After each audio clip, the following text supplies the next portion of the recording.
dag ágætu áhorfendur og áheyrendur. Sýnir Egils rennast að þennan sundaginn sem aðra. Það mikið að gerast í íslensku samfélagi til að ræða svona ég ætla fyrst að segja ykkur að í síðasta hluta þáttarins þá kemur til okkar Eðvar Hilmarsson kennari og ætlar að ræða Breiðholtið og fyrirsögnin sem Gunnar Smári skrifaði Breiðholtið brennur. Við sjáum hvað hérna fyrirsögn sem Eðvar skrifaði í grein á Vísi. Það Eðvar sem að tala að Breiðholt brennur. Ég veit ekki það. Ég fluttu Breiðholtið þegar ég var 14 ára. Já. En þú hefur samt Ég fór í Breiðholtið daginn. Þetta stórmerkilegt. Labbaði á milli Afríku og Póllands og Tælands og svo var eitthvað svona eitthvað sem var slátrað með réttum hætti líka. Þannig að mér finnst það ævintýrlegt, sérstaklega komin í Afríkubúðina, mér finnst þess að ég væri komin aftur bara til Vestur-Afríku. Þetta mjög merkilegu borgarhluti vegna þess hvað umbreytingarnar miklar. Já, ég skrifaði og sagði að ég skil ekki okkur allir forsetaframbjóðunir að fara upp í Borgarnes og Strandir og svona fara upp í Breiðholt, þar eru langmestu breytingarnar. Ef þið ætla að fara eitthvað, kynna ykkur hvernig ástandið fyrir utan 101, fara upp í Breiðholt. Já, það þingmenn og ráðuramætti var hanga. En ég að trufla kynninguna þína. Tókstu eftir því? Það alltaf leið, þú ert ábyrgur fyrir þessu þætti. En til að ræða þetta Hulda Þórisdóttir sem prófessor í stjórnmálafræði í Háskóla Íslands. Já. En aðalega menntuð í sálfræði. Já. Oddný Harðardóttir, þingmaður og Ragnar Þóra Ingólfsson, formaður VR. Verið öll velkomin. Takk. Já, einn af varaforsetum Alþýðusambandsins. Já. Margir hattar. Já, margir hattar á eitt höfuð. En byrjum á forsetakosningum. Prófessor í stjórnmálafræðina. Þetta metþáttaka. 13 og þau voru 4 í morgun sem var eitthvað sem átti eftir sem vantaði uppáskriftir og öll segist verið búin að bjarga því. Já. En þetta ekki bara visla fyrir okkur fólki í landinu? 13 frambjóðendur og nóg að velja. Já, sinn lítur hverjum silfrið eða hvað það nú lýðræðisveisla eða lýðræðisfyllir í. Kannski svona. En ég held nú að þetta sé ekkert stórslys þó að þetta sé aukst ára bilinu 10-13 frambjóðendur. Þó að sannarlega sé ég einn þeirra sem tel að það sé tímabært að fjölga þessum undirskriftum sem þarf. Ég held að það sé mjög æskilegt. Og ástæðan fyrir því ég held að þetta sé ekki kannski vandamáli þetta svo að eins og við erum bara búin að sjá að það svo rísa upp mjög fljótlega örfáir frambjóðandi sem raunverulega eiga eitthvað möguleika og sem munu á endanum fá langmesta athygli og umræðu og sem að fólk í raun og endanum að velja á milli. Skýrist kannski í vikunni sem að byrja núna að ef að koma skoðanakannanir núna sem sín aftur þessi 4 langt fyrir ofan hinn er ekki það sem að þá beinast auð okkar mjög að þeim? Jú, mjög líklega. Finnst ykkur það? Það eru 5 ykkur kosningar. Mér finnst alltaf fljótt að segja einhvern veginn að þetta sé eitthvað 2 turnatala eða 4 turnatala. Ég myndi gefa þessu síðan, það ekki?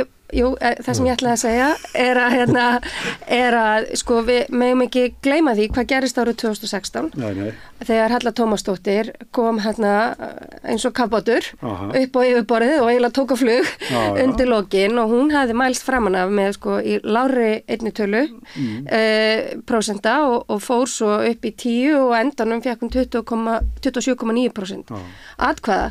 Þannig að það gerðist mjög seint. Þannig að það var mikil hreyfing á fylginu undir lokin. Auðvitað getur það gerst núna, sannlega og við erum náttúrulega sá mikil tíðindi hvað þetta verður núna í vikunni.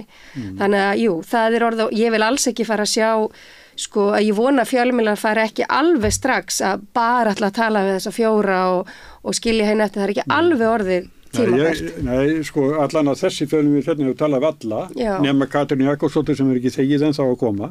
En ég átti nú aðalega við það svona þegar fólki þarf að fara að ákveða sig og þá kannski eitthvað sem með 2-3% sem að kannski svona mjög ólíklu til að verða forseti. Já. En Halla Tómasdóttir, hún sér ekkert að hún samt betri stað núna heldur en fyrir 8 árum á þessum tímapunkti. Já. Ég held sannarlega að þegar nær dregur þá sé ekki eðlilegt að allir frambjóðendur sé að fá jafn mikið rými í fjölmiðlum. Það finnst mér heldur ekki lýðræðisleg umræða eða umgjörð. Þannig að það kemur að því, nákvæmlega hvenær við þurfum kannski aðeins að sjá hvernig hlutirnir þróast, að þá eðlilegt að við sjáum meira af þessum sem að eiga raunhafa möguleika þegar nær dregur. Oddný, hvað segir þú? Þú farið gegnum marga kosningar en þú er ekki þáttakandi í þessum, en hvernig líst þér á þetta? Sko, mér líst bara ágætlega á þetta. Mér er svolítið erfitt einhvern veginn að tala þetta vegna þess að ég er búin að vinna í 15 ár með Katrínu Jakobsdóttur í 8 ár af þeim tíma mjög náið, bæði í stjórn og stjórnarandstöðu og ég veit alveg að hún því góðu forseti. Sama má segja Baldur, þekki hann ágætlega og við þekkjum öll Jóngnar, Hallarhund, ég þekki hann ekki nema bara sem góðan orkumálastjóra. Og svo kaus ég Höllu Tómasdóttur síðast sko. Þannig að það sem mér finnst, ég vil bara segja þessar kosningar, við þurfum ekki að hafa miklar áhyggjur af því, við fáum góðan forseta. Það er bara úr góðu fólki að velja. Það er úr góðu fólki að velja, þannig að við þurfum ekki að hafa neinar áhyggjur. Ragnar, hvað er búin að ákveða þig? Nei, ég er ekki búin að ákveða mig sko. Ég er algjörlega ósammála því að það þurfa að fjölga undirskriftum. Ég finnst þetta eiginlega eða þrengja rauninni frekar að því eða með nokkrum hætti að fólk, bara venjulegt fólk geti boðið sig fram. Mér finnst það vera svona svolítið sjarmi yfir þessu öllu saman að það getur eiginlega hver sem boðið sig fram til forseta og þó svo undirskriftum verið fjölgað þá geta samt örugglega allir boðið sig fram en við sjáum það bara að 12 af öllum þessu fjölda sem að svona, ákvaða að gefa kost á sér að þó þetta sé ekki nema 1500 undirskriftir að þá er þetta ekkert rosalega auðvelt verðist vera. Það eru margir sem að voru í basli með þetta alveg undir síðasta. 4 sem fengur svona auka frest núna í dag. Já, mér finnst algjör óþarf að vera að þrengja þessu og mér finnst þetta vera bara, mér finnst svona vera ákveðin sjarmi yfir þessu en auðvitað verða valdaöflin sem að muni síðan í okkar samfélagi, fjármagni sem að muni síðan á endanum stýra því hver verður forseti, það veit allir. Þú meinar með auglýsingum eða? Já, bara með maskínum og þetta það er mjög líklegt að þeir sem að muni berjast þetta muni þurfa að eyða til þess 20 milljóna eins og hefur þekst í þessum kosningum og þú grípur það ekkert upp úr vasa alþýðufólks sem er að styrkja með einhverja krónur. Það er peninga í þetta til þess að vinna, virkilega vinna. Þannig að það verður fróðlegt að sjá bara hvar endatabli verður í þessu. Það verður bara mjög fróðlegt en ég hef ekki trú á því að Katrín verður forseti, ég hef bara enga trú á því.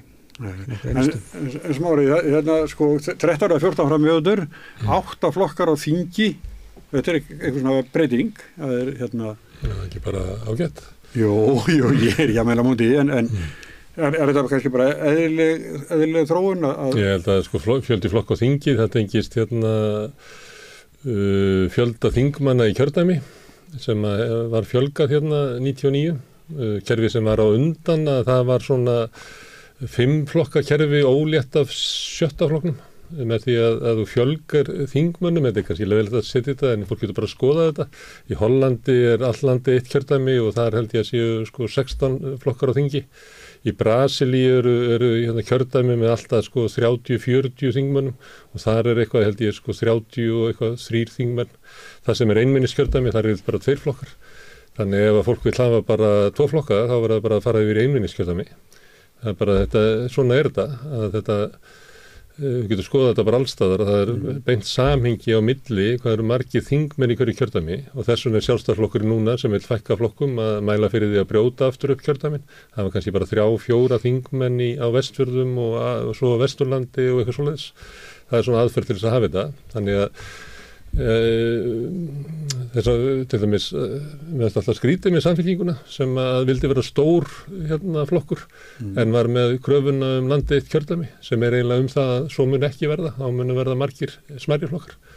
Þannig að fólk verður bara, ef fólk vil hafa, ef vandamál hafa marga flokka, þá verður það bara að fækka þingmönnum í kjördæmi, að búa til kompromíð eða svona málamilunina fyrir kosningar eins og kannski í Bretlandi og Bandaríkjunum, þar sem öll málamilun eiginlega áður en kosningarna koma og þú enda náttúrulega með kannski svona ekkert, maður gæti haldið að fengi skýraði valkosti, en þeir færða raunverulega ekki, þú fær bara skýraði valkosti hvor muni stjórna, hérna við lendum í því að vera með svona marga flokka og það veit einingin hver mynda ríkisstjórn og það eru svona vonbrigði kjósenda. Þetta bara svona ólík kerfi. En ég ætla að taka undir með Ragnar þetta með 1500, ég næði ekki þessar umræðu. Ég líti á meðmannendur séu þannig, ég einu sinni þurftum á meðmannendum að halda, það var svona hver karakter ég var. Og það var hérna þegar við vorum að ættleiða dóttur okkar. Og það var bara meðmæli það að við varum í lagi fólk. Og það voru fólk sem að gaf það. Ég held þessi 1500 séu svoleiðis meðmæli. Það er bara að sé allir lagi með Sigrún, það er 1500 mann sem segja að sé allir lagi með Sigrún og þá má hann bjóða sig fram. Samfélagi hefur ekkert breyst að því leyti síðan 1944. Við erum svona, allir við ekki færri frændur og frængur og bræður og systur heldur þá. Þannig að netið okkar vel að minna sko. Þannig að við sjáum það þegar fólk að safna þessu, að þú þarft að fara út úr sko, út úr svona þínum svona hring, ég meina þú gefur ljóðabók, þú átt að geta selt hana í svona 200 eintökum að því að það er bara þinn hópur og það að fara upp í 700 er svolítið. Það lofar því ef við gefum ljóðabók. Það er ekki margir sem selja ljóðabók í 1500 eintökum, það bara er töff. Og mér finnst það alltaf að horfa á þetta þannig ekki endilega að sko svona, að þetta sé allt hérna, sem hlutfall að þjóðin, eitthvað svona fyrirfram vinsældarmæling. Ég held að meðmanni sé ekkert um það. Það er bara þú ert að safna 1500 meðmanni sem segja að þú ert bara sólít gaur og gjörðu svo vel að þú bjóða fram. Hulda, þarna er þú búið að skjóta niður þetta sem þú sagðir hérna, að þetta fjölga úr 1500. Já, ég heyr alveg hvað þið segja, ég bara ekki endilega sammála þessu sjónarmiði sko, að hérna, mér finnst ágætt að velja inn í þessa baráttu það sem raunverulega eiga möguleika og ég tel að það endurspegli það mjög og eitthvað svona venjulegt fólk, allt er þetta venjulegt fólk, Baldur Þórhallsson er bara venjulegur háskólapróf, þetta er ekkit óvenjulegt fólk og ekki með eitthvað sérstök fjármála að baki sér að upplægi, þetta er bara fólk sem er búið að leggja sitt að mörkum á sínu sviði, hefur náð framúrskara árangri þar og er þar að leiðandi komið ákveða orðspor og fólk er tilbúið til að styðja við og mér finnst eðlulegra að svoleiðis fólk fær í framboð heldur en bara einhver sem er algjörlega óþekktur og hefur ekkert til afreka unni, það er mín skoðun. Það gerist í svona eins og við sjáum núna, þá er þetta að gerast, það hefur svona val sem er í gangi í þjóðinni, en það er bara spurning, við Ragnar voru því að við viljum hafa pláss fyrir Þyrnirós, að hún megi vera að koma inn með lítið fylgi fyrst og Sko þegar við til dæmis opnuðum fyrir kosningar í Vaffer árið 2009 þá var ekki hægt að hvorki hægt að bjóða sig fram, svona henni almenni félagsmann gæti ekki bjóða sig fram hvorki til stjórnar eða forystu formans og hvað þá kosið forystuna, þetta var bara lokaðu klúbbur, það er að segja að þú fórst inn í félagið og sóttur að fá að vera í svona fulltrúaráði eða trúnaðaráði og það var formaður og stjórn sem að valdi þig inn og svo var það þetta fulltrúaráði sem að kaus síðan stjórnina. Síðan opnuðum við félagið og þá voru nú ekki, við vorum 26-8.000 held í félagar í félaginu þá, nú vorum við komin yfir 40.000 og aðgengi að því að geta búið sér fram til trúnaðarstarfa í stéttarfélagi, það var fullt þörf á því vegna þess að það eru mjög formaskipti árin og eftir. Ég held að ég hafi verið 50-70 formaður sem á 10 árum sem kem inn 2017 og þetta hefur líka verið til umræðu þar að nú félagið stækkað og það eru miklu fleiri á ekki að hafa þá fleiri undirskriftir eða gera það þá aðeins meira íþykjandi fyrir fólk að þú veist, sýna svo áhuga að bjóða sér fram og ég bara lít þannig á að það er algjör óþarf að vera að þrengja að lýðræðinu með nokkrum hætti úr því sem er. Mér finnst að vera óheilla skref, alveg saman hvort það sé stéttarfélagið, forsetaframboði. Við vitum bara eins og með alþingið, þú veist, þessi 5%, allt svona þak eða hindranir eða þú veist að færa eitthvað til. Mér finnst það skref í ranga átt, það er bara mín skoðun. En það sko, maður hefur meðal annars heyrt svona ef fólki að það verið mjög illa undirbúið, skilur ekki alveg hlutverk þó að sé komið framboð, eða sé að reyna að komast í framboð, það skilur kannski ekki starffórseta hefur ekki kynnt sér það jafnvel, Já, það er eitthvað að því. Ég meina það þarf að vita að það skapa hlut. Nei, ég kemur hann kannski óvart. Já, mér finnst það nú lágmarkskrafa og sækir starf og þú viti hvað starf út að sækja. Já, þú veist, það eru margir sem sækjum störf og þú veist, það er ekki... Það er bara hafnavinnu? Já, það er bara hafna. Ég meina, það eru bara einungis 12 einstaklingar sem komast í gegnum þó þessa síu sem að undirskriftirnar eru og síðan bara virðist fólk hafa bara óljósar hugmyndir, þú veist, ég meina hvernig forseta eru að fara að kjósa, ætlum við að kjósa bara forseta sem að fer hringinn í kringum landi og tekur í hendun á fólki og er duglegur að fara erlendis og setja ykkur að ráðstöfun á fundi og vera til sýnis, eða ef að kjósa forseta sem að hefur bein í nefnum til að standa í lappirnar þegar að verið að setja í gegnum þingið til dæmis frumvörp sem að eru til þess fallin að setja frá okkur auðlindir eins og fiskeldisfrumvarpið er núna og sömulegis líka til dæmis, bara nýlegt dæmi þegar að afurðastöðunum er gefið nánast, bara undan þá frá samkeppnislögum, þetta er algjörlega galið, þú veist, það er ef þetta á áfram að vera svona tilgangslaust sýndarembætti sem að hefur engan ekkert sérstakt hlutverk en að taka í hendun á fólki og vera og mæta okkur tillitugum að þá, þú veist, ég veit ekki, þá hefur maður bara með takmarkan áhuga á að gefa þessum göm. En lagareldið, Oddný, sem að fiskeldið, sjókvíaeldið, að ef það fer svona í gegnum þingið að Norðmenn bara fá þetta til eilíðanóns og fólk er greinlega mjög mikið á móti því og það verður við hérna, við vorum með umræðu til þessi fyrir viku og það hefur verið mjög mikið lífi í henni svona hringingum og mannamótum að þá þarf kannski forseta sem að myndi synja því og senda í þjóðaratkvæðagreiðslu. En hvar væri þá, ef að Katrín, hvar er hún þá? Ég held að við þurfum ekki að velta þessu sérstaka frumvarpi fyrir okkur því það fer ekki svona í gegn. Nei. Við munum sjá til þessi stjórnaraðstöðinni, það mun ekki gerast. Já. Þannig það er alveg áræðanlegt. En svo er aftur spurning með hennan málskostrétt að og hann þarf náttúrulega að spila með lýðræðinu líka þá í landinu. Þú veist, það má ekki vera einhver einn maður eða ein kona á Bessastöðum sem að ákveður þessa hluti þegar þingið er búið að segja eitthvað. Ég meina það er allavega mín skoðun að það eigi að fara varlega með þennan málskostrétt og hann var nú bara ekki notað fyrir Ólafur Ragnar gerði það. Við höfum haft svona kall sem hlustar ekki á þingið og segir að... Já, algjörlega og í máli og gerði okkur erfitt fyrir efnahagslega og sagan mun auðvitað sína það þegar við förum að skoða það mál sérstaklega. Það auðvitað tafði fyrir efnahagsuppbyggingu, það varð til þess að við fengum ekki lán sem við þurftum á að halda og svo framvegis. Og svo endum við með því að borga allt og meira til. En er það ekki allir lægi? Stundum er satt í lýðræðinu. Það er betra að við fyrir minna lýðræðslu leið og gera þessu þjóðun vill. Þóttu að það sé lakari kostur heldur en að annars hefur valið. Jú, ég meina þetta er möguleiki en mér finnst að forseti eigi að fara sparlega með þetta vald. Þegar að þingið er lýðræðislega kjörið líka. Já, nú er eitt frambjóðandi til forseta búin að segja að allt sem kemur frá Evrópusambandinu eða gegnum EES-samninginn að hann muni ekki staðfesta þau lög. Arnar Þór Jónsson. Ef hann er forseti myndi þá bara vera eitthvað kaos. Þjóðaratkvæðagreiðsla bara einu sinni í viku. Já, þú getur bara rétt ímyndað það. Ef þú skoða bara málaskrá Alþingis og hvað er á dagskrá hverju sinni, það er þið mikið að gera í þjóðaratkvæðagreiðslunum. Hvað er það stór hluti af lögunum sem er afgreitt? Ég veit ekki. 2/3? Já, það er allavega stór hluti. Ég veit ekki nákvæmlega hlutfallið, en það er heilmikið. Já, mér sér það bara á dagskrá þingsins. Já. En þetta er spennandi bara og næstu vikur verða skemmtilega. En varðandi þetta forsetinn gagnvart þingi og ríkisstjórn. Og þetta, maður heyrið alveg í kosningabaráttunni að þetta er mál sem við ættum að vera að ræða. Þetta er ekki mál sem að liggur fyrir einhver niðurstaða við þekkjum það eins og með hvað sem Ólafur Ragnar gerir, hann bara kveikir upp lagabókstaf sem hafði verið haldið fram, við getum sagt að velítunni. Fyrir var það fjölmiðla frumvarpið ekki, var ekki undan.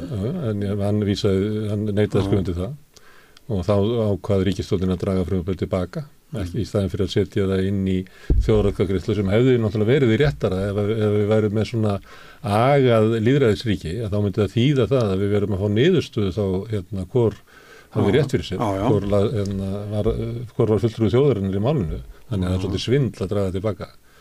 En það er fullt þörf á þessu. Það er fullt þörf að það sé einhver varnagli, eitthvað aðhald á stjórnmálunum og ég held að þetta sé í rauninni bara svona eitt vægasta tækið til þess að það er að geta það má kannski ekki vera með þetta í tíma og ótíma sko. Já, það fer bara eftir eðli málsins. Sjáðu bara, þú veist, ég meina bara hverju stjórnmálin hafa skilað okkur síðustu ár að hér komast flokkar ítrekka til valda sem að lofa öllu fögru og standa ekki við neitt og gera jafnvel hið andstæða.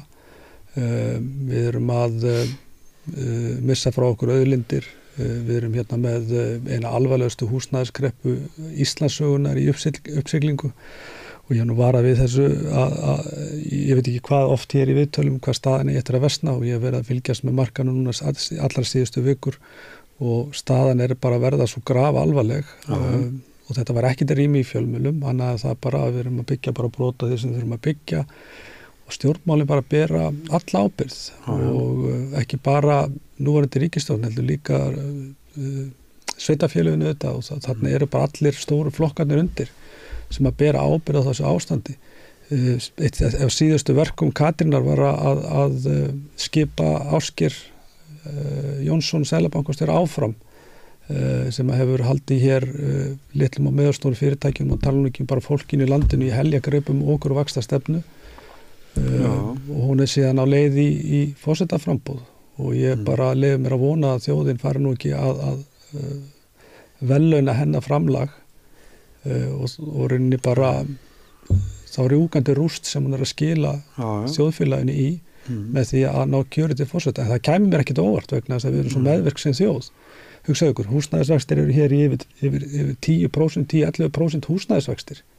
Hvar í veröldinni myndi þetta líðast? Svona í samanburðarlöndum. Það væri bara fólk komið út á götu. Við erum að gefa frá okkur auðlindir nema Oddný og félagarinnar í stjórnaraðstöðunni standi í lappirna sem ég vona svo sannlega að þau gera. Gamla fólkið okkar, þetta er bara ég bara skil ekki hvar sársaukamörkin liggja hjá fólkinu. En hérna þess að við veitum meira efnahagsmála það er sko, verðbólgan er komin í 6%. Stýrivextirnir eru 9,25 og það er bara einhverja vikur í að peningastefnunefndin komið saman aftur. Það eru svona 12% raunvextir á yfirdráttarláni á veltureyringi einstaklinga. Þetta er bara sturlun. Af hverju peningastefnunefndin er ekki köllu saman til að fara, sko ef þetta er þannig, verðbólgan konið hún eru köllu, er ekki bara í næstu viku og þannig stuðu? Nei, 2-3 viku. Nei, það er í maí, jú, ég held að. En ég er mjög ólíklegt að þeir lækki vexti, sko. Með að við hvernig ályktina þeirra hafa verið hingað til því að þeir horfa á verðbólguvæntingar og það hefur engi væntingar að verðbólga sé eitthvað að fara snöggt niður. Þótt að það hafi dottið út stóri mánuðir 12 mánuðum áður núna. Ég meina verðbólga var ekki að fara niður þótt að fréttina séu þannig. Það bara verðbólga síðustu 12 mánuð var að fara niður vegna þess að mánuður sem datt út, hann var hærri en sá sem að koma inn. En verðbólgu hraðin er 6,8% í dag með að við bara tökum bara 1 mánuð. Þannig að verðbólgan er ekkert að fara niður, vextir er ekkert að fara niður. Ég spyr ykkur einu til útskýringa hérna sérfræðingar. Hverju mun það breyta núna þegar breytist í júní hvernig vísitalan er reiknað því að húsnæðisliðurinn verður tekin út? Ég skil ekki alveg hvaða áhrif það mun hafa. Ragnar, formaður húsnæðis og mun það hafa mikil lítil sýndar áhrif? Það fyrir eftir hvað er að gerast á þessu markaði, sko. Þannig að það getur verið gott.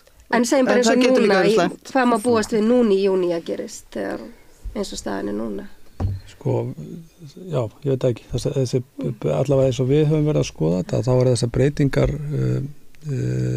við erum ekki verulegar ágjör á þessu breytingum, vegna þess að það nú er verið að setja saman. Þessum breytingum útreikningunum? Já, nú er verið að setja henni bara saman nýja vísitölu, svona sér íslenska vísitölu eins og hún var, hún er bara öðruvísi sér íslensk og út frá forsendum sem að hefur lítið, hvað maður segja, reynt á. Við vitum það bara að til dæmis leiguverð núna er á siglingu sem að við höfum ekki séð áður. Við höfum séð hvað leigufélögin eins og Alma hafa verið að gera, en núna verðist sko þessi almenni markaður, leigumarkaður verið að taka vissir og ekki neina einustu hömlur. Það er ekki annað að fara bara inn á netið og sjá kítururnar sem verið að leigja út á 200-300.000 kall, 30 fermetra kompur. Þetta er svo mikið sturlu sem er í gangi og ég hef ekki mikla trú á því að allavega ekki til skemmri tíma að þetta muni gagnast okkur varðandi sko verðbólguna, ekki kannski fyrir en lengra sækir, en við höfum verulegar efasemdir þetta, sérstaklega þegar verið að búa til eitthvað sér íslenskt í kringum útreikning og vísitölu. Okkur virðist vera fyrir mun að gera þetta til dæmis meira samrændar eins og gert annars staðar, þó þetta sé ekki allstaðar reiknað eins. Það má gíska á að það sem er tekið sko eigna bólan er tekin út úr vísitölunni eins og hefur verið hérna. Það er þrengingar á húsnæðismarkaði, skortur og umfram eftirspurn og það spennist upp hérna verðið og svo segjum að vexti muni lækka, þá held ég að sé fyrir séð að eignaverð muni hækka gríðarlega mikið. Vegna þess að svo margir sem að ef það opnast fyrir fleiri til þess að kaupa vegna þess að hinnkosturinn að vera á leigumarkaði er helvíti. Þannig að allir sem að geta komist yfir eignamarkað munu reyna það. Þannig að ef að vexti lækka þá kemur ykkur 1000, 2000 kannski sem að getur í viðbót og það er ekkert verið að framleiða meira. Það er engin fyrirhyggja í uppbyggingu húsnæðis hérna á Íslandi. Þannig að það verður mun bara fara eins og var í COVID, mun húsnæðisverðið mun rjúka upp. Og þá samkvæmt veikseldi sem er núna, þá myndi það mæla aukna verðbólgu, en það mun ekki gera það núna eftir þessar breytingar. Það er væntingar stjórnvalda held ég, að það sé hægt að sprengja upp húsnæðisverðið án þess að að það verður metið sem óáran, þá getur eitthvað komið fram og haldið að sé bara stöðuleiki hérna.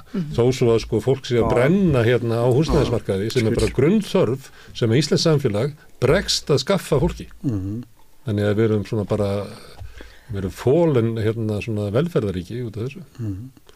Í það minnsta mörgum spurningum ósvara varandi þessa breytingu en mögulega hafa einhver áhrif en hvort það verið jákvætt eða neikvætt skemmur. Ástandi batnar ekki til dæmis hjá þeim sem eru út undan á húsnæðismarkaði. Má ég aðeins að því við vorum með forsetakosningarnar og hvers konar forseti á að vera, af því að það er óljóst hvernig hann á að vera. Og það sem síðan gerist af því að íslenska lýðræðiskerfið er að sumu leyti sérstakt. Alþingi er undir hælnum á ríkisstjórn og þó svo að Oddný Siðfell að stoppa frumvarp og svona, þá vitum við að það er þannig og ég meina meðal annars í 2017 þá ætlaði þessi ríkisstjórn til dæmis að auka styrkja Alþingi, meðan annars á því að auka svona sjálfstæði Alþingis með því að gefa stjórnarandstöðunni meiri svona aflinn í Alþingi til þess að Alþingi væri ekki algjörlega undir bara hælnum á ríkisstjórninni. Þetta var í stjórnarsáttmálanum. Þeir hættu við allt saman. Síðasta, ekki núna. Þeir hættu við allt saman. Það var 2017. Þeir hættu við þetta, þeir finnst þetta ekki gaman að þurfa að standa í þessu. Þannig að þeir bara þau hafa haft þetta þannig. Og við erum með þetta vandamál og þess vegna skiptir máli að forseti sé eitthvað mótvægi við þetta. Og það hefur ekki komið fram bara í þessum kosningum að því að Katrín Jakobsdóttir bjóða sig fram. Það var bara stórt atriði í kosningunum 96, þið kannist allir við þess að umræðu þætti, það sem er annars að vera að spurja svona hvernig ætlar að birtast á ennundu vettvangi, en þegar að vera að spurja raunverulega stöðu forsetans, þá er alltaf liggur svona einhver vænting það að forseti getur orðið mótvægi við þetta kerfi, vegna þess að þetta kerfi er veikt. Að þú veist, við höfum ekki svona check and balances sem ætti að vera, hérna ertu með framkvæmdarvaldið, hérna ertu með löggjafarvaldið og hérna ertu með dómsvaldið. Við erum með þetta ægilega allt saman í einhverjum sama graut og þess vegna hefur farið vaxandi væntingar almennings að forsetinn geti á einhver leyti læknað þetta eða verið öryggis hnappur eða eitthvað hvað þetta heitir. Og þetta var 96 og þetta var 2016 og þetta var 2012 og þetta er núna. Og ástæðan er svo að það er eitthvað að lýðræðiskerfinu á Íslandi. Þannig að ef að fólk svarar því, nei það er ekkert að því, við viljum bara hafa svona atkvæðalítið forseta, að þá er það svarið að við viljum halda þessu áfram eins og það er. En þá erum við með stöðuna, við erum með afstöðu almennings til þjóðþingsins sem er lakari hér heldur bara allsstaðar í kringum okkur. Það er rosalega lítið traust á stjórnmálaflokkunum, það er lítið traust á stjórnmálafólkinu. Katrín Jakobsdóttir talaði sem vinsalasta stjórnmálamann bara síðar ára. Hún er að fara inn í kosningar með 45% sem að vandristinni. Það sé nú langt í frá að vera eitthvað óalgengt og að það sé svona lítið traust stjórnmálamanna og ég skoða mjög mikið. Vinsalur, Ég skoða mjög mikið gögn traust og hvernig almenningur á Íslandi treystir og það má flokka svona traust til stjórnmálana í rauninni í þrennt. Það er að treysta og það er eftir kenningum frægs stjórnmálafræðings. Það er traust til gerenda og leikanda kerfinu, það er það stjórnmálamenn, stjórnmálaflokkarnir, jafnvel Alþingi. Svo er það traust til lýðræðiskerfisins, bara eru kosningar sanngjarnar og svo framvegis og er það þess virði að kjósa og svo framvegis og svo er allra víðast það í rauninni bara sko traust til samborgarana, bara oft mælt með bara stolti til samfélagsins og svona. Traust okkar til geranda og leikanda í kerfinu er sannlega lágt og hrundi við hrunið. Var frekar hátt áður og við vorum algjörlega í flútti með Norðurlöndunum áður sem að skera svo úr á heimsvísu af því það er langmest traust í heiminum. Nú erum við komin svona meira kannski með öðrum Evrópulöndum þannig að það er ekki eins og við séum bara algjörlega í kjallaranum í samanbyrði. En traust Íslendinga til kerfisins, lýðræðiskerfisins er mjög hátt og svo í talinu um allra víðast til samfélagsins. Þannig að það er ekki eins og hér sé bara fólk sko bara fórni höndum og finnst kerfið algjörlega ónýtt. Það er ekki það er eflaust skoðun sumra en það er ekki skoðun, ekki það sem við fáum okkur rannsóknum. Það sem ég var eiginlega að segja að lýðræðiskerfið sjálft, stofnaninnar, þar er vantraustið. Nei, það er ekki til kerfisins sko, það er til geranda og leikanda. Geranda og leikanda sem er Alþingi, sem er ríkisstjórn, sem eru stjórnmálamennir, sem eru stjórnmálaflokkarnir. Það er það sem ég er að tala um. Að það er það sem er raunveruleiki á Íslandi. Að eins og við tvistum hvort öðru vel og teljum okkur geta byggt upp gott samfélag, þá erum við með eitthvað batteri sem eiga að stýra og taka ákvarðanir fyrir okkur, setja lög og taka ákvarðanir sem að við tvistum ekki, miklu minna en það sem að sá hópur sem að við teljum okkur til sem er Norðurlöndin, við erum ekkert að bera okkur saman við Rúmeníu eða eitthvað svoleiðis, við erum ekkert að því. Ég er ekkert að segja að þetta sé ásættanlegt ástand sko, en bara svona ágætt að hafa þessa aðgreiningu í huga. Já, þetta birtist alltaf í forsetakosningunum og þessum erum við alltaf með í forsetakosningunum með umræðu þetta þó svo að kannski forsetin í sögululjósi sé ekki embætti sem að getur rúma þessu umræðu. Og þetta er náttúrulega eitt af því sem fólk er kannski svona efnislega að taka afstöðust til auðvitað þau erum að kjósa að velja hvernig við ætlum að kjósa í forsetakosningum þá er náttúrulega mjög mikið bara að velja persónu, bara hvern líkar okkur við og hvern höndum við verið fínn í veislunum í útlöndum. En þetta er auðvitað þessum svona efnislega við erum að taka afstöð til og Guðni var mjög skýr með sig þá og hann skar sig frá því sem Ólafur Ragnar hafði gert og svo framvegis. En það er þá bara gott að blessa. Við getum þá valið eitthvað eins og Arnar Jónsson en við viljum vera mjög herská í þessa veru og yfir í eitthvað sem er búin að segjast ekki alltaf grípa til þessa nema bara... Ætlar ekki að adressa þennan vanda samfélagsins? Já, það er þín orð. Þau segja það ekki til þessi svo Jón Gnarr-legur áherslu á það að hann alltaf geta að fara að gera þetta í tíma og tíma en hann er þarna ef að sko... Það er náttúrulega engin forsetaframbjóðandi sem mun segja nei, ég ætla aldrei að gera þetta. Sjálfsög ekki, en þeir taka mig sterkt til orða og nefna mismunandi ástæður. Þannig var það 96, þá voru bara flestir sem sögst aldrei að gera það. Já. En þetta breytist. En talandi traust og til halda ára með umræðina, Oddný, Samfylkingin, hún nýtur traust. Já, þessa mundir. Já. Það er frábært. Já. En þú segir þessa mundir, óttastu að komi bakslagið? Þetta er bara skoðanakannanir. Ég veit það, en það er mæla samt. Og við getum ekki bara halla okkur aftur í stólnum og bara í gleð okkar yfir þessari stöðu, það er ekki þannig. Nei. En vonandi heldur þetta alveg fram yfir kosningar, það er auðvitað okkar stefna að svo verði. En að því að við vorum að tala traust áðan og að Norðurlöndin skera sig úr á heimsvísu og það hefur verið talað sko norræna gullið sem er traustið. Þetta er auðvitað samfélag sem voru byggðið upp á jafnaðarmönnum og þar sem að jöfnuður er mikill, þar ríkir meira traust á milli manna. En þessari bæði lýðræðinu og þá trausti í leiðinu er ógnað nú stundir út allt. Eins og við sjáum öfgarhreyfingar og þeim vex fiskur hrygg og svo framvegis. Og þess vegna er svo mikilvægt að við höfum sterka jafnaðarflokka í þessum samfélögum til þess að standa vörð opið lýðræðislegt samfélag og auka jöfnin því þá kemur sáttin. En stöndum við jafnfæti sínu Norðurlanda þjóðunum í þessu? Við gerum það ekki, þannig að það er verk að vinna og vonandi náum við árangur í næstum kosningum og höldum þessari siglingu. þannig á okkur verður hlusta. Já. Ég tökum þetta sína rannsóknir sem þú vandalega veist. Að þetta með jöfnin, að þetta kemur fram aftur og aftur í allskis mælikvarða. Ef stjórnvöld það var bara einn mæli í mælaborðinu þá verður það til að mæla jöfnus. En er þetta fylgisaukning hjá Samfylkingunni út af sko trausti eða hvað segja, vonbrigðum með annað? Að því að oft hefur nú fylgið sko flokkana sveifla svolítið til að við erum alltaf tilbúin, þú veist, ef þetta gengur ekki þá erum við bara að finna eitthvað annað. Og þetta annað þetta bara Samfylkingin núna en munstrið hefur breyst áður.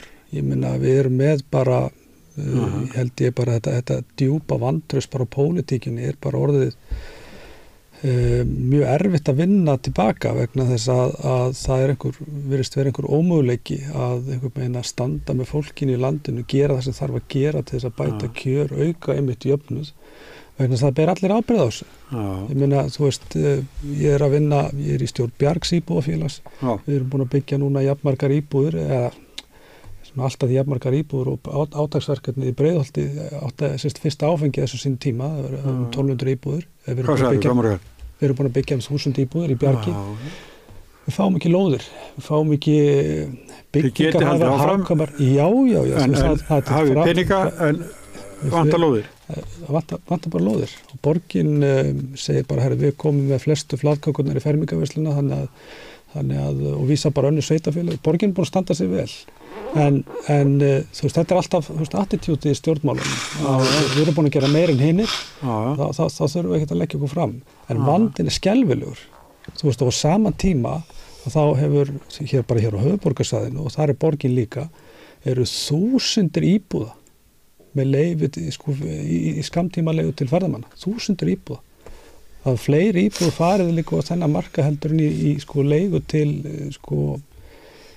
hagkvæma leigu til tekjulágra fjölskyldna. Og ég bara sé, þú veist, ég sé eins og ég horfa á þetta núna, ég er kannski bara svolítið neikvæður. Ég sé bara ákveðin ómöguleika í þessu. Hvernig óskopunum eigum við að einhvern megin að komast út úr þessu hjólfari.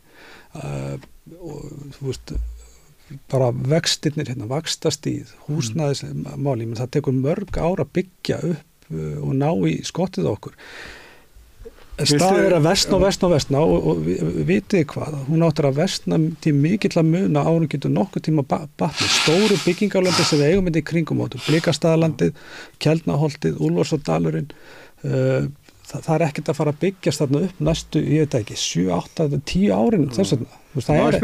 Viltu að sé settar frekari hömlur á skammtímalegu til ferðamanna? Það sjálfsög, það er allstaðar gert, allstaðar, bara þú veist, bæði í stórborgum og bara í öllum samanburði við önnur samfélög, þá hafa verið settar skorður á skammtímalegu til ferðamanna, nema hér. Hér er bara, og þú veist, og það getur enginn bent á hvern annan núna vegna þess að löggjafinn vill ekki taka á þessu sveitafélögin hafa engan áhuga á þessu og á meðan kreppir ennþá á húsnæðismarkaði þá er að fara bara stór hverfi undir þennan rekstur og í ljósi þess að hótelherbergjanýting var á höfuðborgarsvæðinu er kringum 80% þannig að þó myndi þrengja að skammtímalegu til ferðamanna með þessum hætti að þá er ennþá til nægt rými á hótelum landsins fyrir þetta fólk. Þannig að, og sömuleiðis líka bara varðandi leigumarkaðin, varðandi regluvæðingu á hvað hægt er að hækka mikið leigu. Ég var bara á fundi bara núna daginn, var að fara og kynna kjarasamningin sem við vorum að skrifa undir. Þú veist, útborguð hækkun með hámarksaukningu húsaleigubóta er eitthvað í kringu 30 skall í vasan. En fólki sem að satt fyrir framan var að fá bara núna síðustu mánaðamót hækkun og húsaleigu upp á 60 til 80.000. Meiri parturinn af þessu fólki. Og svo kemur vísitalan ofan á það. Þetta er, þú veist, ég skil okkur ekki. Ég skil ekki lengur þessi stjórnmál og ég sé ekki leið út úr þessu því miður.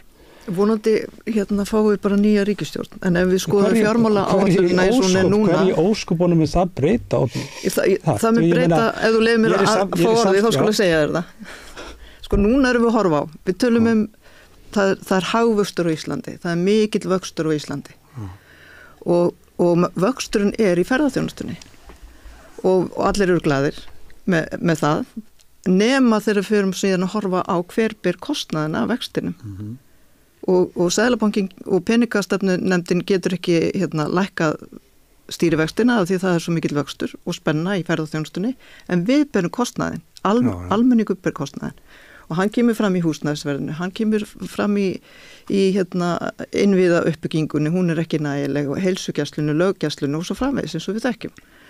Og þess vegna þarf stjórnmálamenn sem að þora að taka á þessu málum og það tengist umræðinu sjókvíaeldi, það tengist bara umræðinu það hvernig við nýtum auðlindirnar okkar. Við erum mjög rík þjóða auðlindum en við verðum ekki rík af gjaldtökunni eða þeim aðferðum sem við notum til þess að innheimta gjöldafni og þessu þarf að breyta og það snýr að ferðaþjónustunni, það snýr að sjókvíaeldi, það raforku framvörtu, fiskveiði, auðlindinni og svo framvegis og á þessu þurfum við að taka. En við erum í pastuðu, alveg svo Ragnar hér að lýsa, ef við gerum ekki neitt, þá bara heldur almenningur áfram að borga og þá gefur sig eitthvað í samfélaginu. Við erum bara komin á þann stað. Segja þú vilt setja nýja skatta til þess að ferða fólk, lendingagjöld eða eitthvað, það sem komið ykkar til að náminni tekjum út úr ferðaþjónustunni. Við erum allavega að hætta að setja hvata út í kerfið til þess að fleiri ferðamenn komi hinga við þessar aðstæður. Við gefum erlendum ferðamennum til dæmis afslátt af virðisaukaskatti þegar þeir kaupa sér hótelherbyggi. Og það eru ýmsir hvatar til þess að ná fleiri ferðamennum inn í landið. En ertu ekki leið líka að segja þá auðlindagjöld eins og náttúrulega þetta galna mál núna, ég bara afhendi þetta til eilíðan en svo erum við með fleiri auðlindir, til þess sjávarauðlindina að þurfum við að skattleggja eða hækka gjöld á þá sem að njóta auðlindana. Sem að nýtana. Nýtana, já. Já, við erum auðvitað að leigja út leyfin og hafa þau tímabundin og rukka fullt gjald fyrir þau, alveg sama hvaða nýtingarleyfi við erum að gefa út ef það varðar auðlindirnar okkar. Og ef þú kíkir núna til dæmis á fjármálaáætlunina sem að núna búin að fara í gegnum fyrstu umræðu, þar eru kynntar til sögunar aðhalsaðgerðir vegna þess að ríkisfjármálin þurfa líka að sýna stillingu. Þar eru öryrkjar. Þar einn stæðsta aðhalsaðgerðin frestun á kjarabótum og nýju kerfi fyrir öryrkja. Og í staðin fyrir að segja bara, já, það gengur illa að innleiða þetta kerfi, þannig að innleiðingin tekur ykkur á mánuði, en við greiðum kjarabæturnar afturvirkt. Þá er sagt, já, ok, við getum ekki innleitt þetta kerfi, þannig að öryrkjar þurfa bara að bíða og það kemur út sem aðhaldsaðgerð. Í staðin fyrir að segja bara, við erum hér með auðlindir, tökum ekki gjöld sem þau standi ekki einu sinni undir þjónustu við greinarnar og við verðum að taka hærri gjöld þar til þess að geta haft bærileg kjör fyrir þá sem að verstanda í þessu samfélagi. En þá eru þeir látni bíða og ég skil ekki okkur að allir eru ekki brjálaður út af þessu. Við kannski erum það, en hvað við tjáum okkur þetta? Þetta er sem sagt á meðan... Þetta er náttúrulega skandall, Sigurjón. Það er bara þannig. Já. Er þetta ekki 10 milljarðar sem að... 9 milljarðar. 9, já. En bankaskattin talar eins hann, ég var að taka hann upp. Við eigum að taka hvalrekaskattina þar sem mögulegt að taka þá. Og þeir eru sannarlega hjá fjármálafyrirtækjanum. Þau eru sannarlega hjá stór útgerðinni sem að nýta auðlindina okkar og það bókstaflega skaðlegt að taka ekki fullt verð fyrir auðlindina heldur og öll auðlindarentan renni í vasa stórútgerðarinnar og þaðan í vasa barna þeirra og sem að þau nýta síðan til þess að fjárfesta í öllum greinum samfélagsins og ryðja öðru frá. Og hvar ætlar þetta enda? Ef við setjum ekki niður fæturnar. Þið hinnir, þið hinn.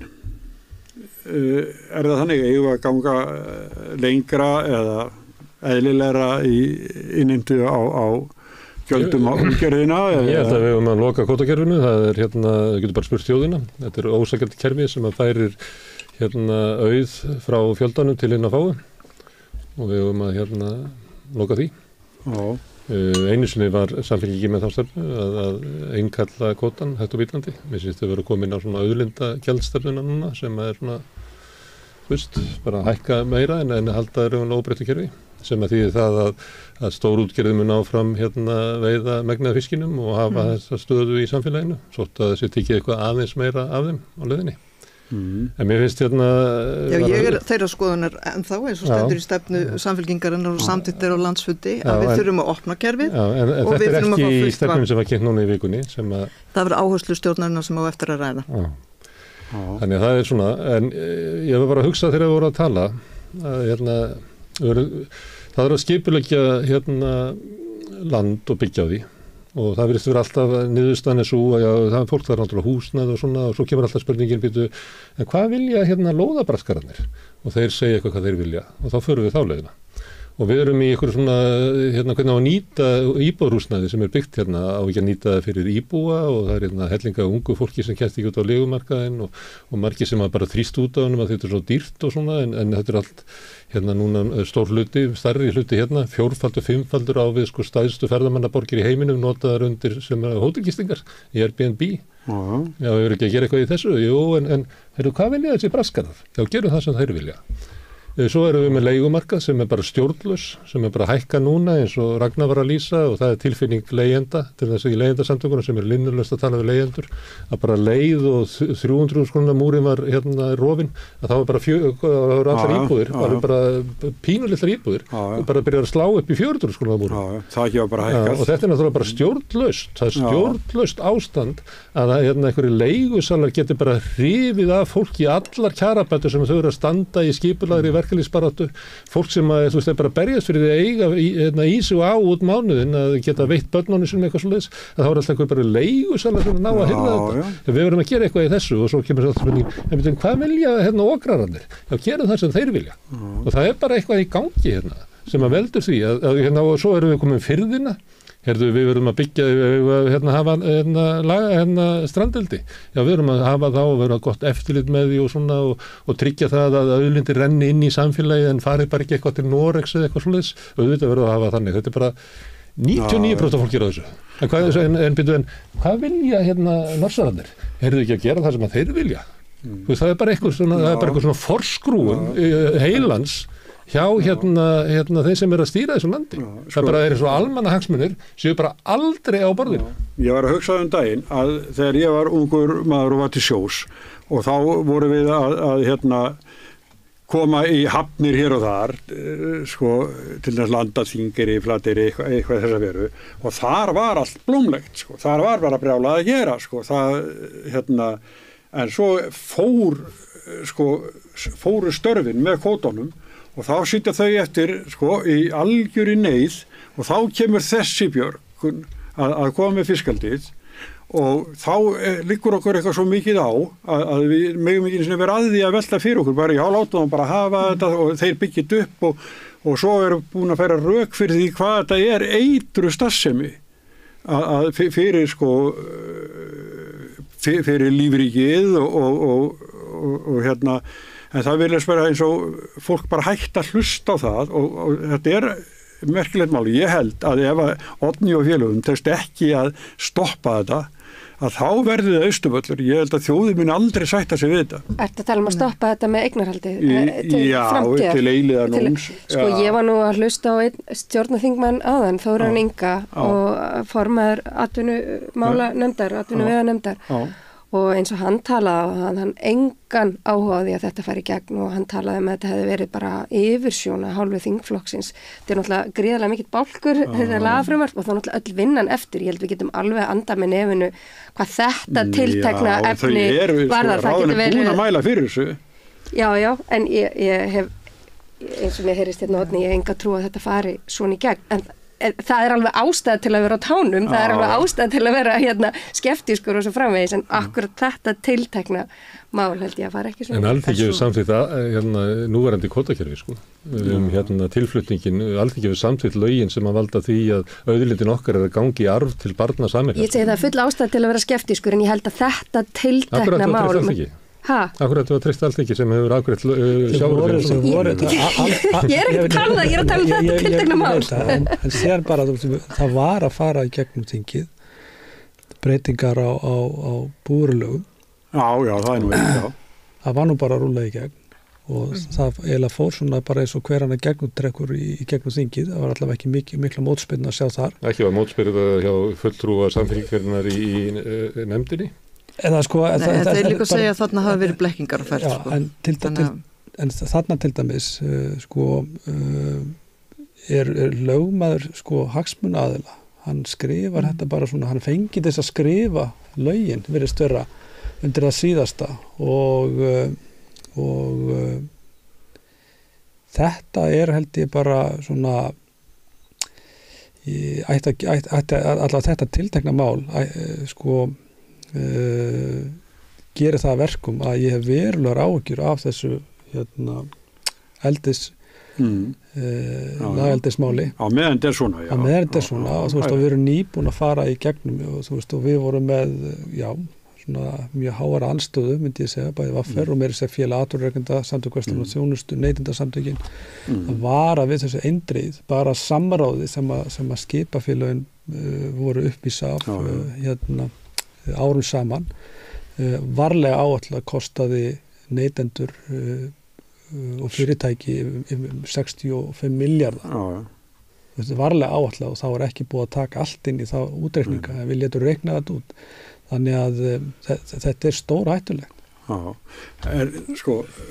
er búin að biðja orðið, en gestir okkar bræðra ásamt henni eru Hulda Þórisdóttir, prófessor við stjórnmálafræði til Háskóla Íslands og Ragnar Þór Ingólfsson, formaður VR og Árni Haraldóttir, þingmaður, gjörðu svo vel. Já, takk fyrir. Þetta mál sem Ragnar var að fara yfir hérna áðan með undan þá frá samkeppnislögum algjör skandall. Og það eru við eigum í stjórnaraðstöðinu auðvitað að standa vaktina og gætað almannahagsmunum, auðvitað eiga allir þingmenn að gera það, en við sjáum að nú eru í ríkisstjórn stjórnmálaflokkar sem eru höllundir sérhagsmuni, við sjáum það og við sjáum það líka á þessu sjókvíaeldisfrumvarpi. Það er ekki bara þessi 33. grein ótímabundin leyfi, heldur er grein 120 þar sem að talaður að þú mátt selja síðan leyfin frá þér og það fyrir bara í þinn vasa, leyfin sem þú fékkst ókeypis. Þannig að það er margt í þessu frumvarpi sem að þarf að skoða. Umhverfis- og samgöngunefnd þarf að fara yfir umhverfistættina og það þarf að velta því öllu við þar og ef að það heldur ekki þá þarf náttúrun að njóta vafans. Sumir segja að sjókvíaeldi þau get ekki starfa öðru en að vera eins og stór mengandi verksmiðjur en við það þarf að færa í gegnum alla þær greinar. Stjórnskipun og eftirlitsnefnd þarf að skoða hvort að kalli frá ríkisendurskoðun hafi verið svarað varðandi eftirlit og stjórnsýslu og síðan þarf við að skoða þennan hluta sem að lítið hefur verið talað sem er hvað við erum að fá fyrir auðlindina og í Noregi eru leyfin boðin út og í stundinni áður en hún var heimildin með kjarnanum að hausti 2022 það er góð grein sem að Ingi Freyr skrifar og fer yfir þessi mál og þá voru held ég 53.000 tonn af eldislagsi hér framleitt 2021 og ef að þau hefur verið búin út eins og í Noregi þá hefur við fengið fyrir þau leyfi 111 milljarða 111 milljarða en við vorum á þessu sama ári að taka inn örfá 100 miljóna 150 miljónir í auðlindagjöld og held ég 788 allt í allt miljónir þannig að þú veist, þú horfir á þetta hvernig farið er með auðlindin okkar og það við erum Íslendingar einhvern veginn og þetta núna erum við að horfa upp á vindorkuna það að fara sama í gang þar það alltaf byrjað og einhvern veginn veik stjórnsýsla og göllu löggjöf en samt alltaf haldið áfram og svo segja menn, já, við getum ekki fara að bjóða út núna.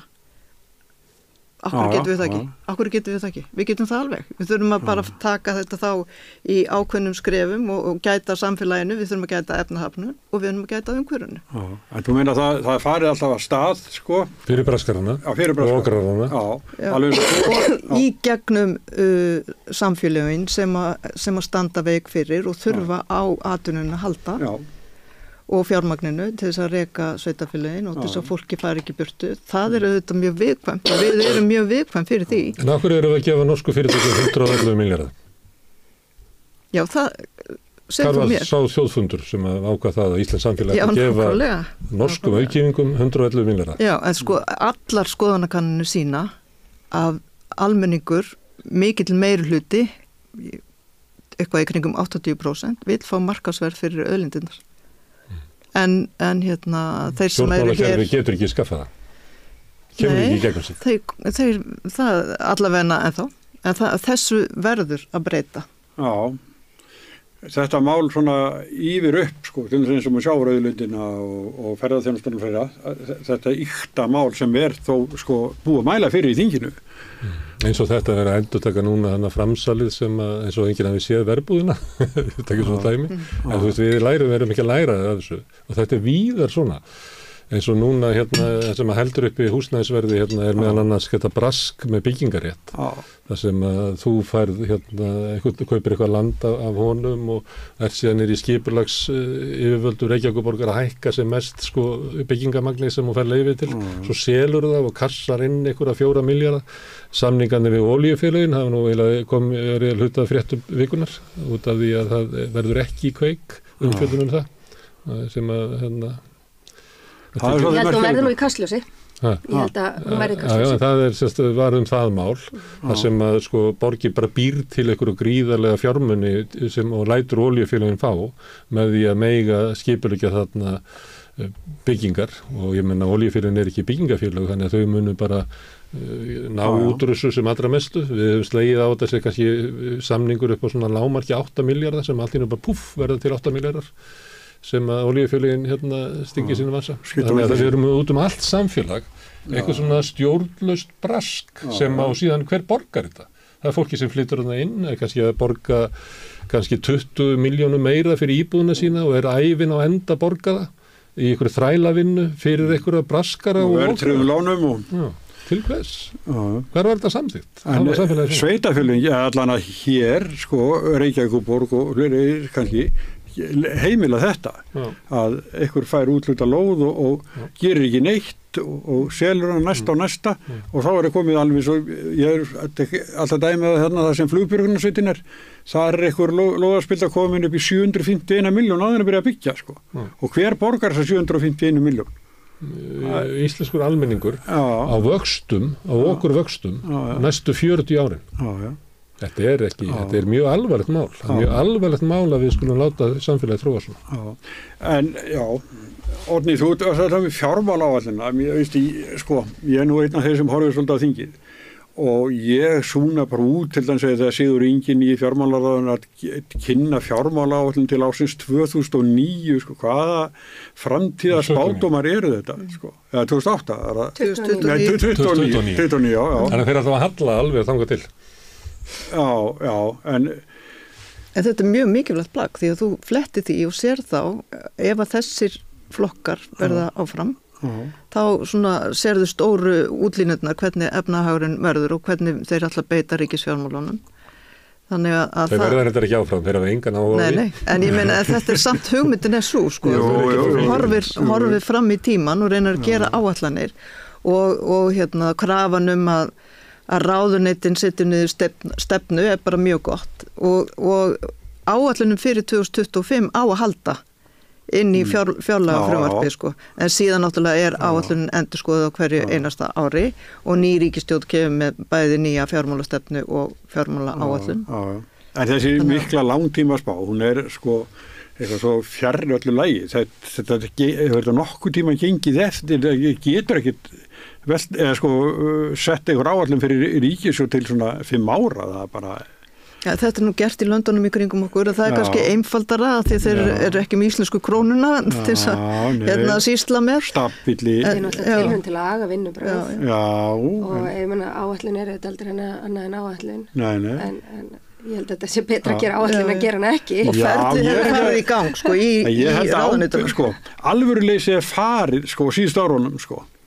Þegar að gera svona áætlun. Ég held að alvöruleysi sé svolítið farið og svo getur ríkissjóð sem fer frá sættinni. Við vorum með fjármálaáætlun þegar þið tóku við og ég held þetta sé ég veit ekki. Það er rosalega ábyrgðarleysi að koma með fjármálaáætlun þar sem er hallarekstur á ríkissjóði í góðæri og verðbólgu út næsta kjörtímabil. Ekki bara þetta kjörtímabil, bara út næsta.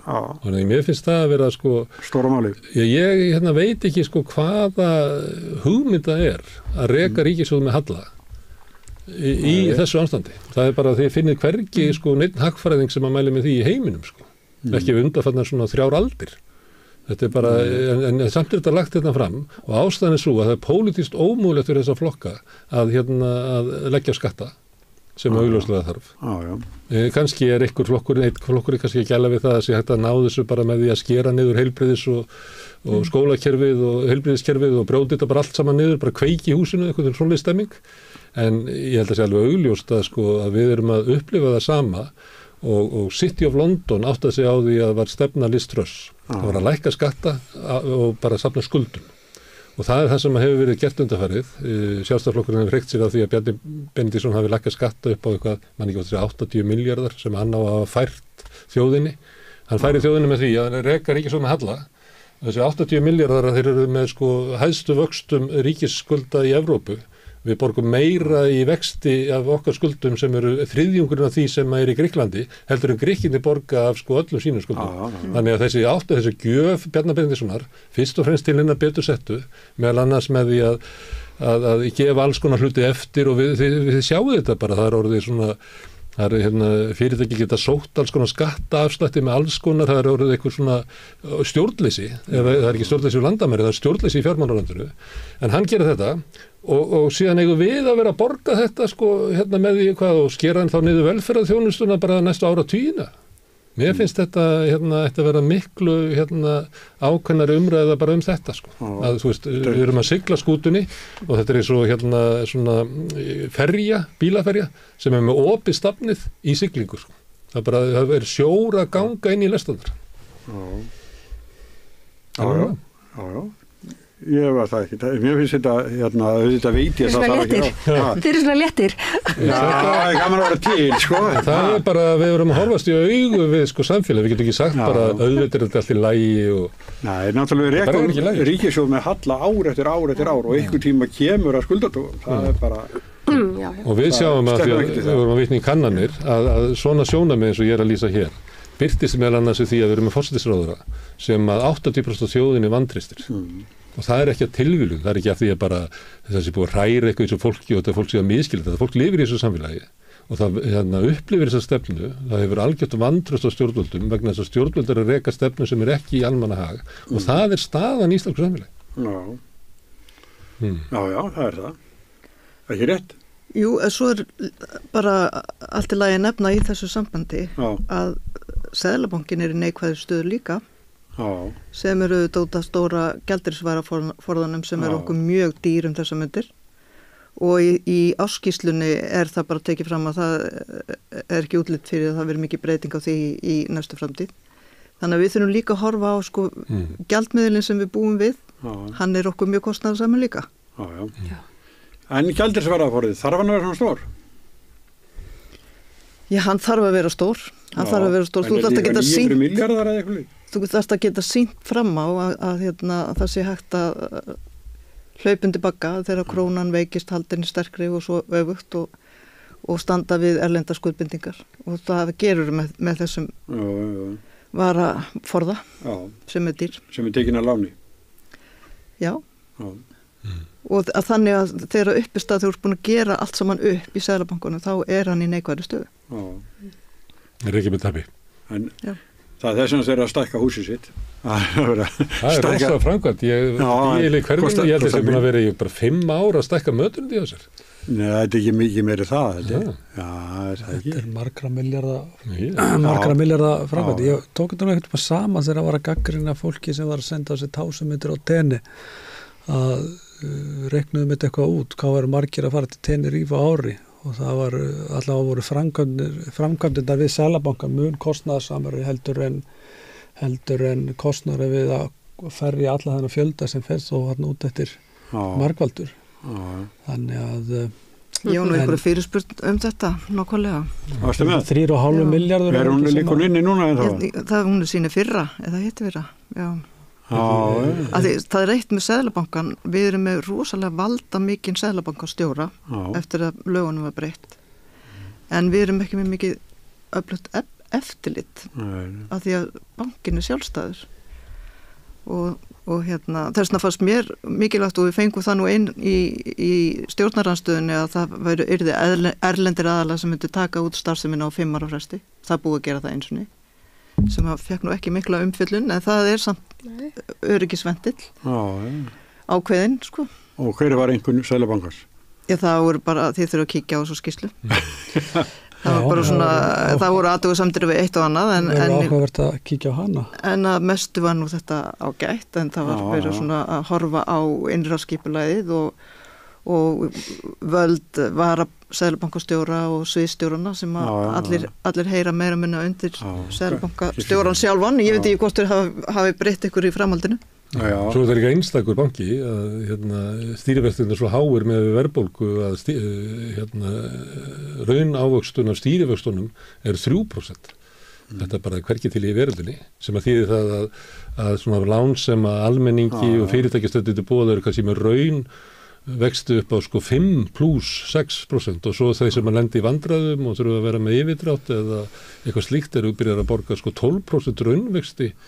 Þegar við vorum ungir sko þá var þetta sagt sko að það væri bara, þú þyrftir að vera í kókaininnflutningi til að standa undir svona innflutningi eða svona háum vöxtum sko. Þetta er bara það sem er lagt á venjulegt fólk í þessu samfélagi. Það er bara glórulaust. Það sem er að gerast núna, þar sem ég er formaður stærsta stéttarfélags landsins að við erum að verða var við uppsagnir hjá fyrirtækjum sem eru bara að þau eru bara að gefast upp út af sitt lítil meðalstór fyrirtæki sem skulda alveg svo heimilinn, þar sem að sko vextir á verðtryggðum húsnæðislánum, þetta er með örugustu veðum sem að fyrirfinnast, þetta komin upp í 4-5%.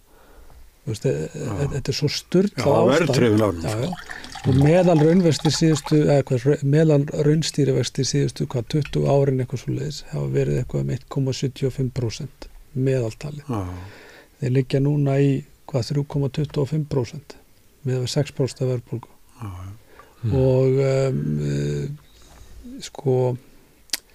að tala úttekt og aðhald á Seðlabankanum Odni, með þarna eins og var það til dæmis bara þess að efnahagsstefnu Seðlabankans hún er nánast að blóðmjólka almenning, venjulegt fólk sem er með húsnæðisskuldir, leigumarkaðinn, húsnæðismarkaðinn, vaxtastefnu og efnahagsstefna Seðlabankans hefur búið hér til mjög alvarlega skortstöðu á húsnæðismarkaði sem að það er ekki fyrir séð bara hvort við komumst náum einu svona að fara stað, hefja vinnuna við að komast út úr þessu vegna þess að það er ekkert að gerast og það er engin vilji alveg sama hvar þú horfir og þá horf ég líka til Samfylkingarinnar vegna þess að þar er bara einhver þessi hugmyndafræði þéttingu byggðar og þetta er bara eins og eiga við einhvers konar sértrúarsöfnuð. Það er ekki hægt að komast út úr því eða komast í, það er ekki hægt að koma þessu fólki í skilning það hversu alvarlega þessi staða er þegar maður ræðir við fólkið augliti til augliti svona sem maður hefur ekki efni á að borga húsaleguna hefur ekki efni á því og er bara að lenda á götunni. Þannig er bara staðan, ekki bara á leigumarkaði heldur líka bara vaxtastíð. Þetta er langstæðsti kostnaðarliður hjá fólki, eldra fólk, þar staðan að versna til mikilla muna. Við erum að hækka lífeyrisgreiðslur í lífeyrissjóðnum hjá okkur vegna þess að það gekk vel. Nei, það fer megnið að því bara í skerðingar. Þú veist, og svo erum við að gorta okkur að einhverju kerfi. Þú veist, lífeyrissjóðnir farið síðan út með peninga, mun alltaf tilheyrandi áhrifum á gengi krónunar, í staðinn fyrir að nýta þá til dæmis þess að byggja upp húsnæði. Það reyndar verið að liggja fyrir þinginu að rýmka þær heimildir og þeir voru að kaupa heimavelli sem að vera vonandi til þess að þeir fara að setja einhverja fjármun í þessa uppbyggingu. Þú veist, það nóg til að byggingalandi, það nóg til að fjármagni. Og þekkingin til staðar og við höfum getuna til þess að fara hérna í alvöru átak. En það ekki pólitísku vilji til þess og það alveg sama hvort þú lítur í stjórnmálunum. Það náttúrulega ekki rétt. En hérna, við langar að bæta hérna. Okkur segir það, vegna þess að þetta það sem, við getum ekki byggt hagkvæmt, Oddný, með því að fara og fá lóðir hérna á þéttingareitum, þar sem áttur að rífa iðnaðarhúsnæði eða verslunarhúsnæði eða meðal annars eins og kaupa lóðirna sem voru hérna upp á fyrir á Malbyggunarstöðuna hérna í Höfðakörfunni, Ártúnskörfunni með einhverju milljarða álagningu þú veist, þetta gengur ekki, við getum þetta ekki og þú veist, og nú erfitt að nú vaxtastigið en þú veist við erum búin að reyna við erum með þess að búin að byggja upp þekkingu með að setja hérna upp bráðabirgðahúsnæði af bestu mögulegu gæðum, þekking sem við höfum þróað hérna með okkur í gegnum Bjarg í samvinnu við Eskihús og Selfossi. Við erum með plönin, staðsetningarna sem við getum byggt þetta á. Þetta norrænni fyrirmynd, við erum búin að skoða þessa hluti í Svíþjóð, Kaupmannahöfn. Alveg sama hvað við leggjum fyrir stjórnmálin. Alveg sama hvað. Þú veist, það bara ekki geta til þess að horfast, eða ekki bara vilji til þess að horfast í augum við raunveruleikann. Það bara, þú veist, þetta einhver meinloka sem ég skil ekki. Og meðan þjáist fólkið. Já, ég hef á ekki neinu vandarum með að horfa á raunveruleikann og auðvitað líka í sambandi við fólk sem þarna í vandræðum og hérna, en þekki auðvitað meira til ríkisfjármáluna heldur en ástandið í sveitarfélögunum, en þetta þarf auðvitað að spila saman. Og fjármálastöðuleika nefnd Seðlabankans tók fram í sinni skýrslu á dögunum að þeir höfðu miklar áhyggjur af vaxtastiginu og stöðu heimilanna í landinu. Síðan kemur peningastefnunefndin og lækkar ekki sem sagt vextina vegna þess að og benda á ríkisfjármálin. Að þeir get ekki nefnir þau sjá eitthvað merki í ríkisfjármálunum að þessi tekjuöflun eða annars konar aðhald. Og meðan þeir sjá það ekki, þá haldast vextirnir eins og þeir eru. Þannig að það sem ég held að sé stærsta hagsmunamálið að taka á ríkisfjármálunum, en því miður ekki líklegt að það gerist með þessari ríkisstjórn og þess vegna það þannig að því fyrr sem við förum í kosningar og fáum aðra ríkisstjórn, vonandi leita í jafnaðarmönnum, að þá getum við farið að horfa framan í þessi vandamála því það mikilvægt að Seðlabankinn og ríkisstjórnin teimi vagnin í sömu átt. En það sé ekki ríkisfjármálin að toga hingað og þá verður Seðlabankinn að fara að þanga og við byrjum kostnaði. Seðlabankinn finnur bara alltaf nýjar og nýjar afsakanir. Fyrst var það kjarasamningarnir, það alltaf þetta, hitt. Það alltaf nýjar og nýjar afsakanir. En þessa afsakun hann skilji bara mjög vel vegna þess að það þarf að taka á ríkisfjármálin. Nú gangum við frá kjarasamningum og þá það ríkisfjármálin og ég ekki að gera lítið úr því að það þurfum að halda vel og spila honum þar og þar framöndu göttunum. En rökstuðningur Seðlabankans hingað til hefur ekki staðist eina einustu skoðun. Hann alltaf að fást við verðbólgu sem hann hefur enga stjórn á. Hækka stýrivexti út af þenslu í ferðaþjónustunni. Eins og fólk sé að fara að koma hérna út frá því hvaða stýrivextir eru á Íslandi með að velja áfangastað. Hvað lestu stýrivextinir? Hvert við að fara með fjölskylduna í sumar? Varandi húsnæðismarkaðin, hann ber ekki bara ábyrgð á stöðinu húsnæðismarkaði og áhrifum hennar á verðbólgu heldur bjó hana til að stórum hluta með því að lækka vexti, það skart, hratt, að það verður til áhlaup á þess að koma með mótvægisaðgerðir eins og stytta í hámars lánstíma húsnæðislána, hvetja til uppbyggingar eða slíkt. Síðan þegar búið að leiða fólk í þessa gildru og þá eru þeir keyrðir síðan upp aftur og ég vona að vextir byrja að lækka en þeir munu gera það mjög hægt. Við erum að tala bara einhver brot af því sem það þyrfti að vera og það verður örugglega staðan verður örugglega svona þröngur örugglega eitthvað fram út eða út þetta ár myndi ég segja, mjög hátt vaxtastig og hátt og ég held að áhrifina farið að gæta og þetta er ekki bara heimilin, þetta er líka samstjöppun á fyrirtækjamarkaði, það er að segja lítil og meðalstór fyrirtæki sem skulda mikið, þau bara mun ekki lifa þetta af og þetta er að gerast bara, þetta er að gerast núna. Þetta er bara að gerast núna og fólkið mun tapa aðleigun í stóru stíl. Ég er búin að benda á þetta árum saman og þetta er að gerast. Hér verðum við að enda það. Við erum komin svona fram yfir tíman okkar eins og við gerum alltaf. En gestir okkar voru Hulda Þórisdóttir, prófessor við Háskóla Íslands, Oddný Haraldóttir, alþingismaður og Ragnar Þór Ingólfsson, formaður VR. Guðnar Smári, á sitjum við eftir. Kveðjum okkar góðu gesti og sitjum eftir. Komum eftir augnablik aftur.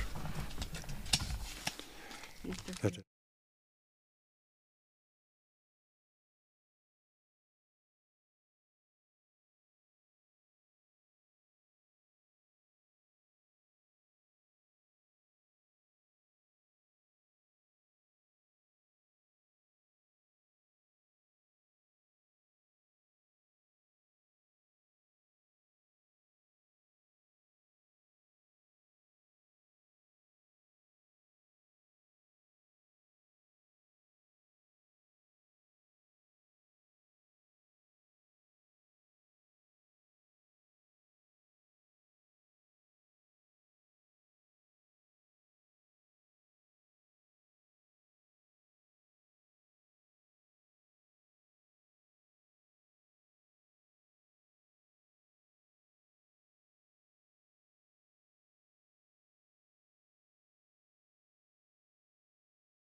Já, velkomin aftur. Hérna sittum við bræður og ætlum að reyna svona að taka stöðuna á pólitíkinni eða hvað? Já, það er ekki að taka stöðuna á þinginu, það er það ekki að fjara út þingið? Fyrir út á forstakostingum? Það nú vandalega stutt eftir, sko. Lagareldi verður ekki afgreitt fyrir fyrsta lagi eftir í haust. Já, þá þarf að taka það upp aftur, sko. Já. Ég held að hljóta að vera vilji til þess að afgreiða málið. En það var þá í einhverjum þing, hvað kallar þetta, stubb eftir forstakostingar. Já, það má vel vera. Ég held samt að þessi að vakna við að stjórna meiri hlutina, þetta er gaggalega gús, þau verða að gera eitthvað þegar taka þetta tilbaka eða gera á þessu mikla breytingar. En af hverju er VG að leggja þetta inn? Þetta kemur matvælaráðuneytinu, líklega undirbúið í tíð Svandísar, lagt inn á þingi þegar Katrín er starfandi matvælaráðara, Bjarki mæli fyrir þessu. Já, þetta er mjög. Af hverju eru það þessu? Já, af hverju eru það þessu? Ég veit ekki. Það er svona sem velta fyrir sér Einar K. Guðfinnsson gerist helsti talsmaður þessa sjókvíeldis eftir hann hætt á þingi sem forseti Alþingis og ég held þetta er svona, ég grunar þetta sé svona sko þrýstingur að utan þrýstingur sko utan þings. Og þingi verði ekkert varð við þrýsting frá almenningi þá? Einhverjir en reyna að láta þetta renna í gegn. Ég held að það sé svo liðis. Þetta er ekkit óvart þarna, sko. Þá erum við í samfélagi sem er svona frekjukarlaræði. Já. Frekjukallin ef hann bara... Erum við ekki í því? Jú, mann finnst það svona. Við tölum aðeins skipulagsmál. Það er sem að hún kom hérna, hún Hlökk, skipulagsfræðingur og var ekki forstjóri skipulagsstofnunar. Var að gerði könnun hvort að fólk sem er að vinna að skipulagsmálum bæði kjörnufulltrúar og þeir sem að vinna í svona stofnunum eða sveitarfélagana hvort þau verið orðið varð við svona frendhygli eða pólitíska tengingar eða svona einhverja spillingu og 50% svaraði þess að já 65% þeirra sem að voru að starfa við þetta sem að verða þá kjörnufulltrúar verða minni varð við þetta líklega því að þeir í gegnum þá kemur spillingin. Þetta er náttúrulega ævintýralega tölur. Ævintýralega tölur. Þetta er sko þetta er vitað en það er ekki gert. Við vorum með Katrínu Oddsdóttur sem hélt hérna eldræðu fyrir viku. Við einmitt þetta hvernig svona þeir sem eiga að vera að reka almannahagsmuni einhvern veginn bara gefast upp og lúffa fyrir sérhagsmunum. Og svo er það eins og hún var að segja, þetta er svo frekt sko strandjarðir sem eiga land út af Stórstreymisfjöru að það er ekki sin virt sko.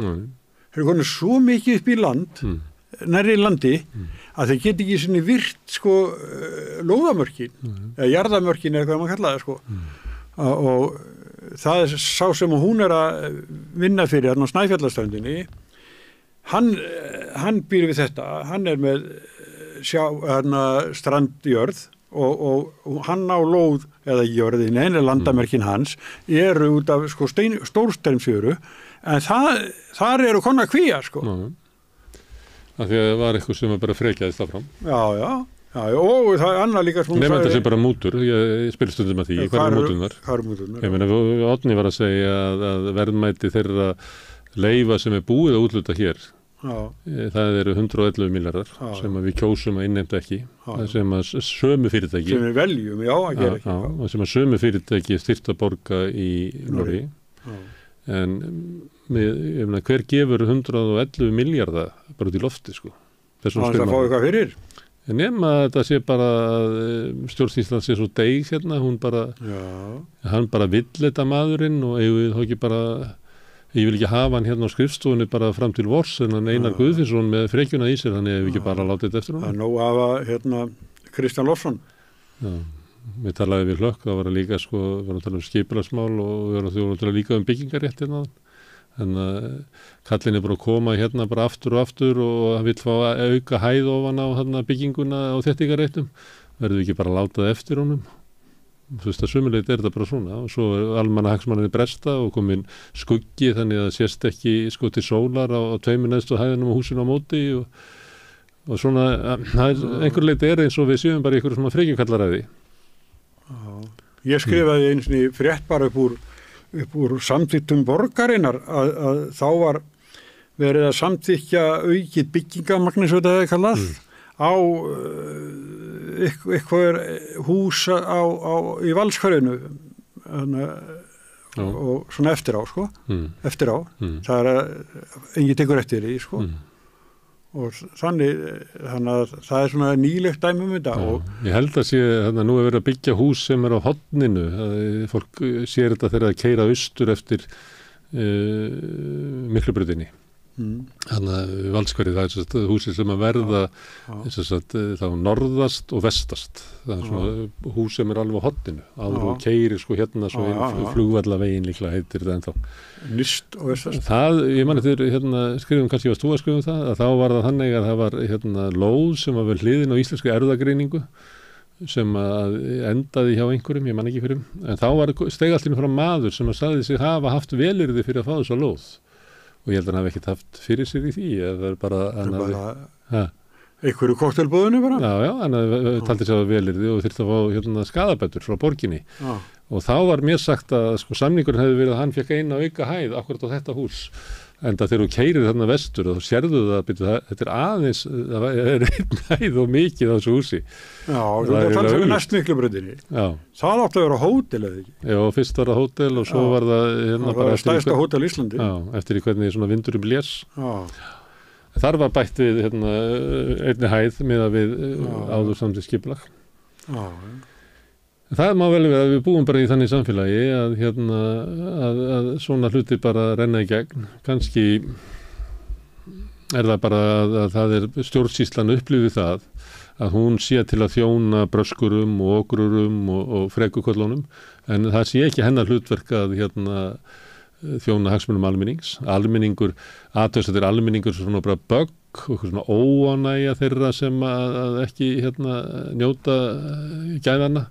Og svona eitthvað tuð og orðarhutinni kannski ekki alveg rétt og svona óskiljanlegt og ég meina erfitt að, ég meina hefur þú einhverja lögbundna hagsmuni að þessu máli, ertu ekki bara einhver almenningur og það bara eiginlega allt kerfið okkar er til að þjóna sérhagsmununum, en það ég held að það sé bara almenn upplifun á Íslandi.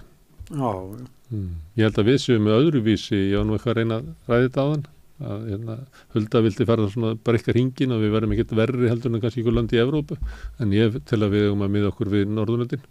Ég held að svona það sem að ég hef verið á Norðurlöndunum, að þá held ég að þegar við segjum ríkið á Norðurlöndum, að þá sé að líklega fólk upplifið þessu við, en ég held að þegar við segjum ríkið, að þá upplifið það séu þeir eða ég held að sé að þetta skiptir máli það er ríkið sé andstæðingur okkar frekar sko, því að við höfum kannski ekki reynsluna því að ríkið sé til þess að sko, byggja upp almanna hagsmuni að byggja upp húsnæði fyrir þá sem að þurfa húsnæði að halda að tryggja svona að hér sé gott líf fyrir almenninga, þetta sé ekki ómikið að basli, að fólk sé ekki ómikið afkomu kvíða, að fólk hrekist ekki á milli dýrs leiguhúsnæðis ár eftir ár með börnin sín á milli skólahverfa og að hér sé bara gott samfélag sem flestir fá að blómstra.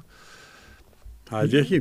Ég held að við höfum margir fá að blómstra, en ég held að við erum ekki komin með það, við erum ennþá með fátækt á meðal okkar að bara búið að lýsa því hér áðan þess að Ragnar Þór og þetta er alveg djöfulegt hlutskipti að þurfa að taka íbúð og leigu kannski upp á 350-400.000 og kannski fjölskyldur og þurfa svo fá kannski minni lægri leigu eitthvað annar staðar og þá verða þá að skólaskiptin, vina, hópar, barnan og þetta er félagslegt mál, mjög alvarlegt.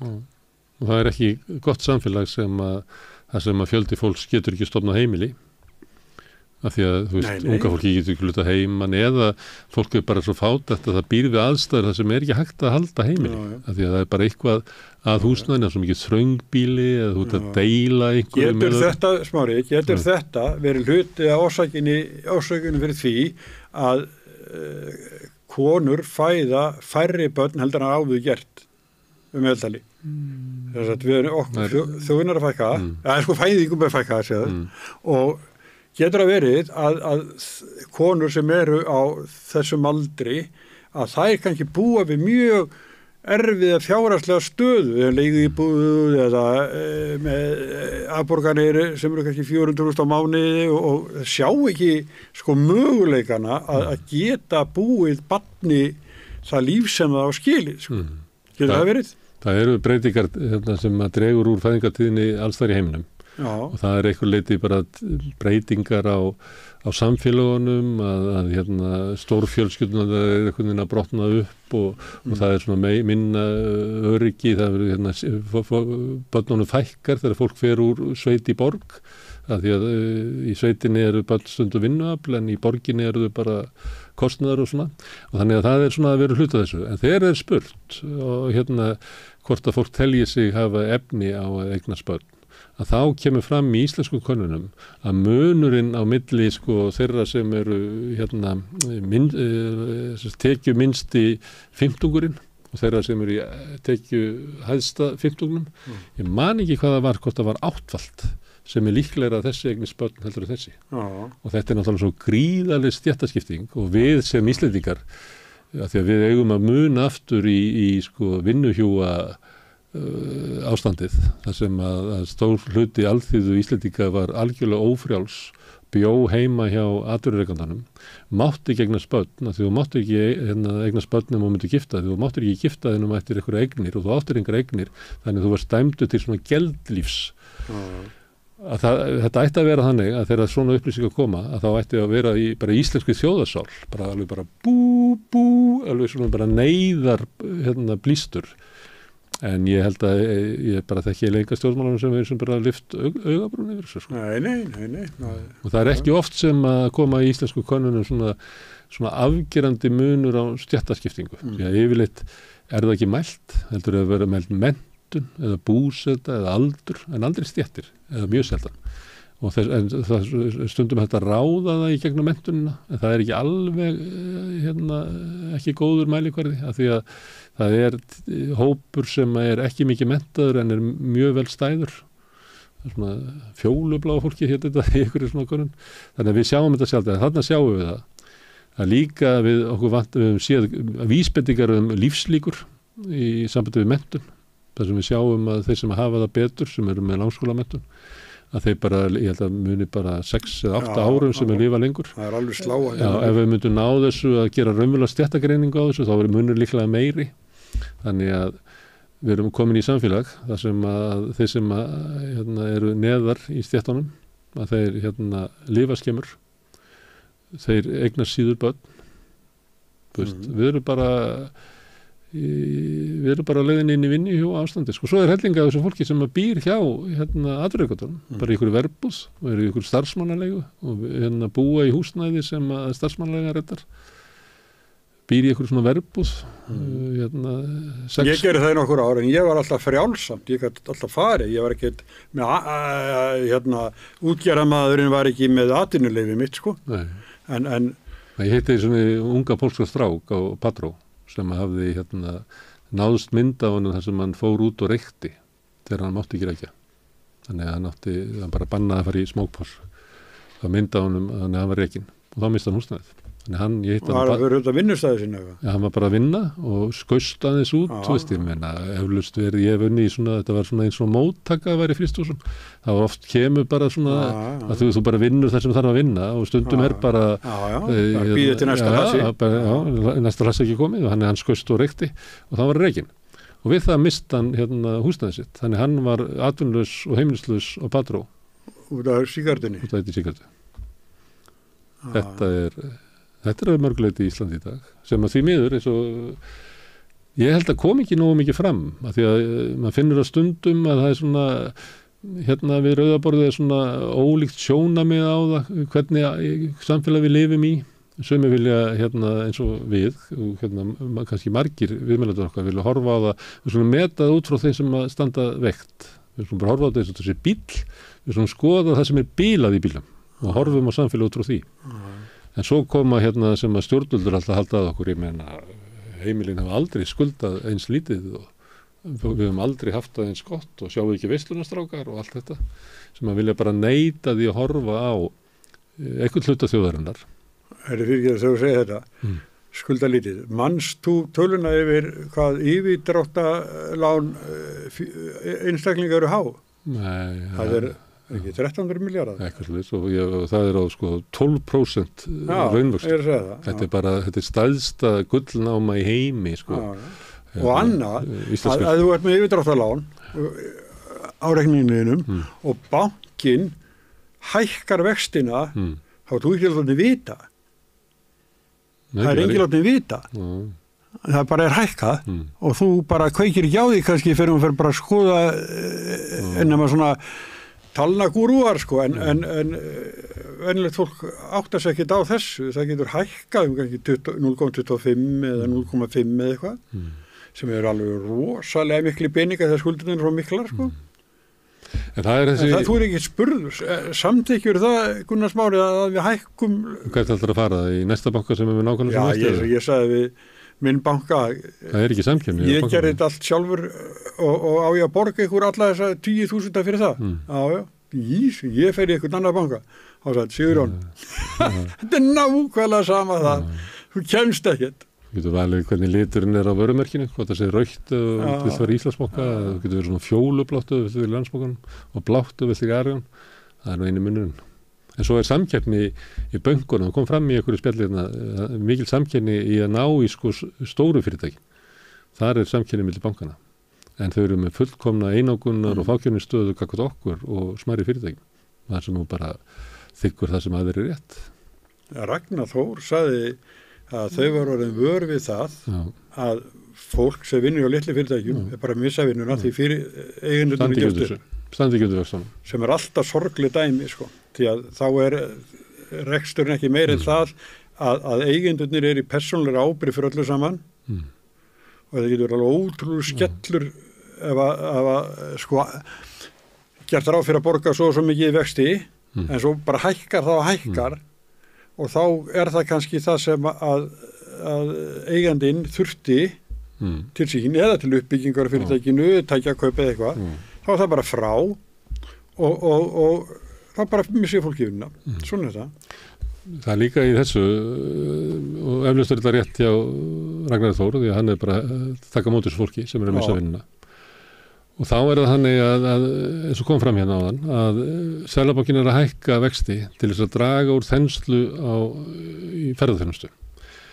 Í ferðaþjónustan er svona vaxtargrein og ef þú ert í einhverju vaxtargrein, í einhverjum hótelbransa eða í einhverjum ferðabransa, að þá ert þú líklegri til þess að taka svona áhættu að taka lán með svona háum vöxtum, af því þú ert að reikna með að þú sett í einhverjum vexti. Og þannig að ferðaþjónustan mun síðust draga saman seglin út af háum vöxtum en á leiðinni áður en kemur á því að þá er komin þetta sem að Ragnar var að lýsa að þá eru fyrirtæki hérna út borg og bí að loka eða fækka fólki eða draga úr vegna þess að þau þoli ekki vaxtastíð og get ekki verið með svona kannski þeir eru ekki svona einhverju búmmi eins og ferðaþjónustan sem er náttúrulega mjög hættulegt að vera með aðal vöxtin í samfélaginu það sem er svona búmm og hætta á einhverju bólu sem getur sprungið sko. En þetta er hluti af vaxtastefnunni. Hann ýtir raunverulega ákvörðunum til þeirra sem eru líklegast til þess að taka svona áhættu. Þannig að þetta er ekki nógu gott. Og efnastjórn hérna síðust árum hefur verið afleitt. Allir vísar sem maður þetta lesa á sína það er fallengun í öllu. Já, en þá segja þau sko það er góður á Íslandi en það er kreppa í Evrópu. Viltu það frekar? Það var kreppu? Ég vil... En þau láta eins og þau hafi sko að túristrætti sé að koma hinga til þess að hitta sko Sjálfstæðisflokkinn og Framsókn en það er ekki náttúrulega. Nei, sko fínt að það var góðæri en þá voru allir að njóta þess. Það er bara það sem vantar hér fyrst og síðast að þau með allir njóta þess ef það er góðæri ekki bara til að mismuna og draga þjóðina lengur eða meiri í sundur heldur en orðið er. Við tölum ekkert mikið forsetakosningar. Nei. Það sem þú ferð er fólk viljút að tala forsetakosningar. Já, ég bara það er svona aðalmálið. Ég fór út með hundi minn í morgun og hitti þar hundmann sem ég ekki hitt áður og við fórum strax að tala kosningarnar. Og mjög merkileg konun maskinu sem að sýnir sko að Hallar Hrundu komin yfir Katrínu. Þetta sé innan skekkjumarka. Ég tekja eftir því með svona bæjas í frásögn í fjölmiðlunum. Kannanir sem að Moggi birtir, prósent sem er alltaf svolítið á skjön, það sem að Katrín er aldrei verið efst. Þar er alltaf sagt að munurinn sé innan skekkjumarka. En þar sem þeirra fréttir af því þegar hún er efst, að þá er ekki sett frá þessu. Þetta alveg mjög sérstakt. Þið getur farið ansakað eða þið viljið. Ég held að síðasta konin í maskinu hafi hljóta að vera gríðarlegt áfall fyrir kosningateymi Katrínar Jakobsdóttur. En það heyrum við fréttir af því að hún búin að ráða Friðjón Friðjónsson. Já, sem hefur verið pólitískur ráðgjafi Bjarna Benediktssonar. Já. Og svo núna, ég veit ekki. Og svo kemur úr Valhöll og þannig að ég held að við megum þá búast við svona einhverjum fréttum að það sé nú ekki allt í lagi þannig að Höllur Hrund. Það komið. En það byrjað strax. Já, þannig að Karen Kjartansdóttir. Já. Þetta línan alltaf á Valhöll, það að reyna að grafa undan anstæðingunum, það sé eitthvað dúbjust við hann. Sko. Já, þannig finn ekki þetta á Höllur Hrund en hún gott gengi í skoðanakönnunum, hvað gerum við? Vinkonan, þannig að Karen, hún hefur upplýsingafullur í Orkustofnun.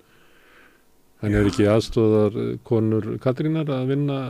Jó, hún sagði að Katrín að hvorki hún í aðstofa fólkið. Myndu þykja biðluna með henn? Já. Það er nú gott.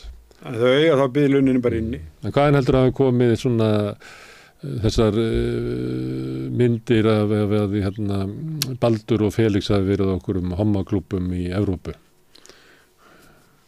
Ég skil það bara ekki, sko. Þetta sé skrimsladeildin, eða? Já, ég svo það, en hvað að því að þeir fara á homaklúb? Ég ekki neitt. Ég sá reynda að byrt myndaðin bara kissast og það var byrt eins og það var einhver ógn í því að þeir kalla vera að kissast. Hjón, þeir eru hjón, þeir eru giftir hvort öðrum og þau kissast. Þeir eru örgulega kist líka í tilhugalífinu þannig að það trúfar mig ekki þetta ógiftur kissist. Nei, alls ekki. Nei, ég bara það bara ekki þessari mín. Þessu dreift eins og þetta sé eitthvað sko svakalegt. Já, og svo kommenti ykkur á bakveit sem að fólk lætur alveg eins og fótar en þetta er bara ástfangi hjón að kissast. Ég held að við höfum eftir að sjá meira þessu. Það er 5 vikur eftir sko. Þannig að margt eftir að gerast. Já, skrimsladeildin færibandi þar á fullu sko. En svo það eitt í þessu að með sjálfstæðisflokkinn og hnignun sjálfstæðisflokksins síðast 2016 þá bauð hann fram Davíð Oddsson og fekk 13,7%. Svo ef þú ferð aftur sko 96 og svona var það ekki Pétur K.R. Hafstein sem það var svona neyðarreddinga því að hann kom svona seint sem svona neyðarreddinga því að það var alltaf verið að bíða eftir að Davíð svaraði því að ég held að margir hafa haldið að Davíð myndi fara í forstan 96. Á móti Ólafur Ragnari.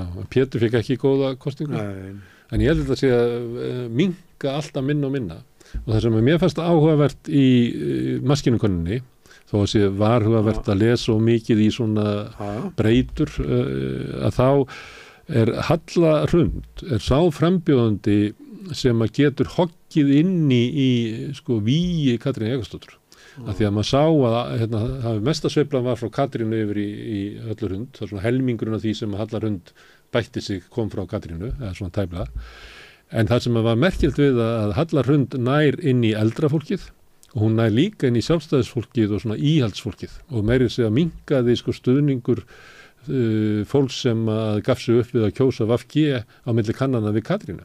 Þannig að ég held að Halla Hrund sé langhættulegasti andstæðingur Katrínar Jakobsdóttur. Á meðan að kannski Baldur og Jón eru bara svona hin þjóðin. Að þau séu ekki að svona sækja inn í fylgi Katrínar. En ég held að mér sýnist að sko Halla Hrund geti bara vel gert það. Já, mér sáðust það með Baldur að hann sækir viðreisna Pírata samfylkingarinnar. Ég meina Katrín langmest bara VG sjálfstæðisflokkur og samband eldri sjálfstæðismanna. Og svo eldra fólk. Eldri sjálfstæðismenn eru hrifnir af henni. En hún er ekki komið hingað, ég tekið viðtal við alla eða sem að voru þar en núna bættust við ykkur 2-3 sem að ég ætla að reyna að fá þau í forsetaviðtal og senda eina beiðni á Katrínu Jakobsdóttur. Og svo það bara búið sko. Það getur ekki bankað upp á hverjum degi sko. Já, mér munar ekkert það sko. Nei. Ég segi stundum við fólk sem að ég get beðið alla vegna að segja þola að fá nei. Þannig að ég get alveg sendt sko 1 e-mail á dag í eitthvað sko, ég missi ekki unga svefna því sko. Nei, mér finnst bara svona ákveðin prinsip sko. Það gangi ekki mikið á eftir sumum. Nei, Aðrir komu bara við fyrsta Hanagal sko. Allt hefur sín takn sko. Ég búin að hlusta á hlutasviðtölum og ég held að það er í gær sem ég var að hlusta fyrsta sinna á viðtalið við Höllu Tómasdóttur sem ég átti mjög gott. Mér finnst þau öll koma vel út úr þessu viðtali. Já, þú er búin að segja það, já. bæði í okkar prívatsamtölum og og svo myndum við langa svona í svona kannski aðra sirpu einhvern annars konar umfjöllun svona því að nú komið svona meiri alvari í þetta fyrsta viðtalið bara maður að reyna bara að hjálpa frambjóðum að kynna sig fyrir hlustundum og svona bara svo þarf maður að búa til eitthvað svona formað sem ég verið að horfa á umfjöllun síðustu kostingar og ég held að við þurfum að finna einhverja lausn á þessu því að margt af því efni er bara ekki gott sko. Það bara er svona, hittir ekki á það sem að ætti að vera að ræða og er að sömuleikti bara svona annarlegt það vera að spurja eitthvað sem er í einhverju svona rosalegu hlutverki að leika eitthvað þú veist þannig að ég held að það má ég fái vitrun hvernig við getum verið með forstofufjöllun þetta fyrir öðaborðið. Já, 2016 þegar að Davíð var í framboðinu þá var ég á Hringbraut og ég tók viðtal við hann og hafði ekki séð hann lengi og hann var svona glaður svona áður en fórum í upptökuna en svona samt virka hann svolítið aðeins svona óöruggur með sig sko og ég spyr hann semst áður við förum í útsendinguna þitt bakland er það allt samhálað og hafa farið í forsetakjör? Nei. Nú hvað eitthvað móti? Já, Ástríður. Það er konan hans. Það var en Davíð getur alveg sagt eitthvað sem þú brosir á vel hlærið sko. En þarna var hann eini sem var á móti því, eina mannski sem var á móti því að færi þessa leið, það var eiginkonan. En í þessu þáttum sem að síðan fylgdu eftir að þá var hann alltaf pirraður og pirraðri, hann var ekki í góðu stuði hérna 2016. Nei, þessu skoðanakonum auðvitað strax.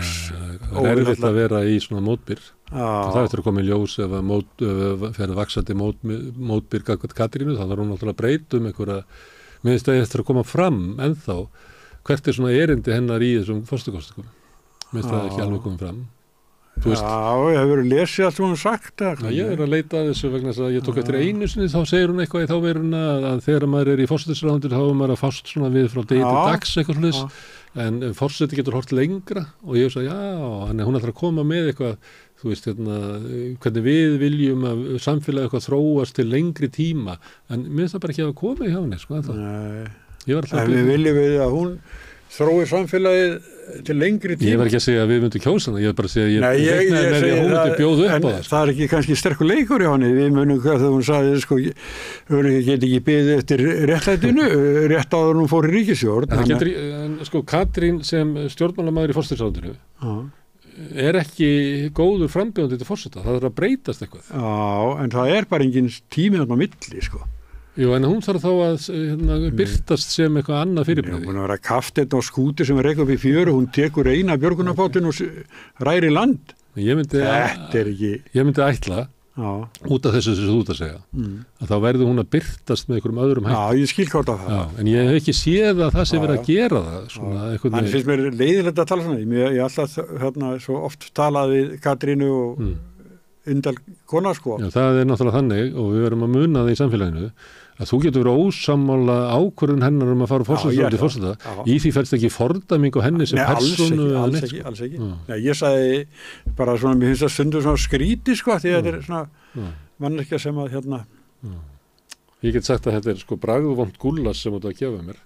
En í því fælst ekki að ég sé fordæma því sem mannesku. Nei. Mér finnst alltaf mikið af þessu. Nú heyrir maður svona umræðu eins og fólk hati Katrínu og svona. Auðvitað er það þannig í samfélaginu, í umræðu, að fólk tekur ákvörðun það að ég styð ekki Katrínu að því ég var ósáttur við þetta eitthvað hjá henni.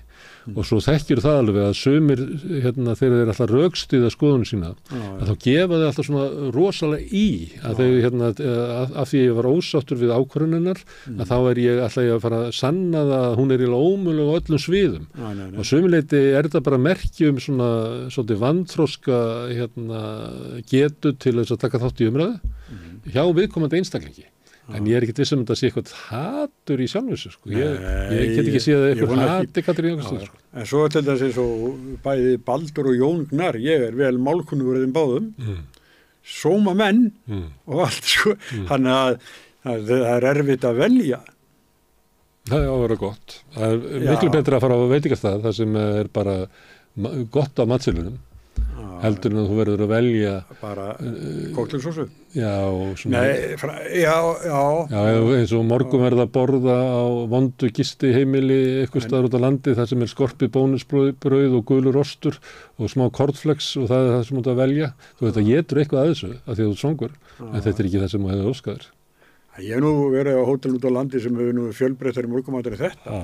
En sko, þá það hérna í þessu, getur þetta að ferða þannig að fólk fara að kjósa taktíst þegar að nærdregur að segja að ég sé búin að velja eitthvað sem ég vil sem fórseta, svo hann sá frambjóðandi langt frá því að blanda sér í topparatuna og þá kannski bara eitthvað 2-3 þar, fer maður þá að velja taktíst í að kýs þennan frekar en hinn. Sko. Það eru dæmi það, en það er líka dæmi að það hef ekki verið gert. Ég held að Óli Þ. Harðarson hafi bent á ágætis dæmi að þegar fólk gerir þetta ekki, sem voru kosningar 1980 sem var mikil spenna á milli Vigdísar og Guðlaugs.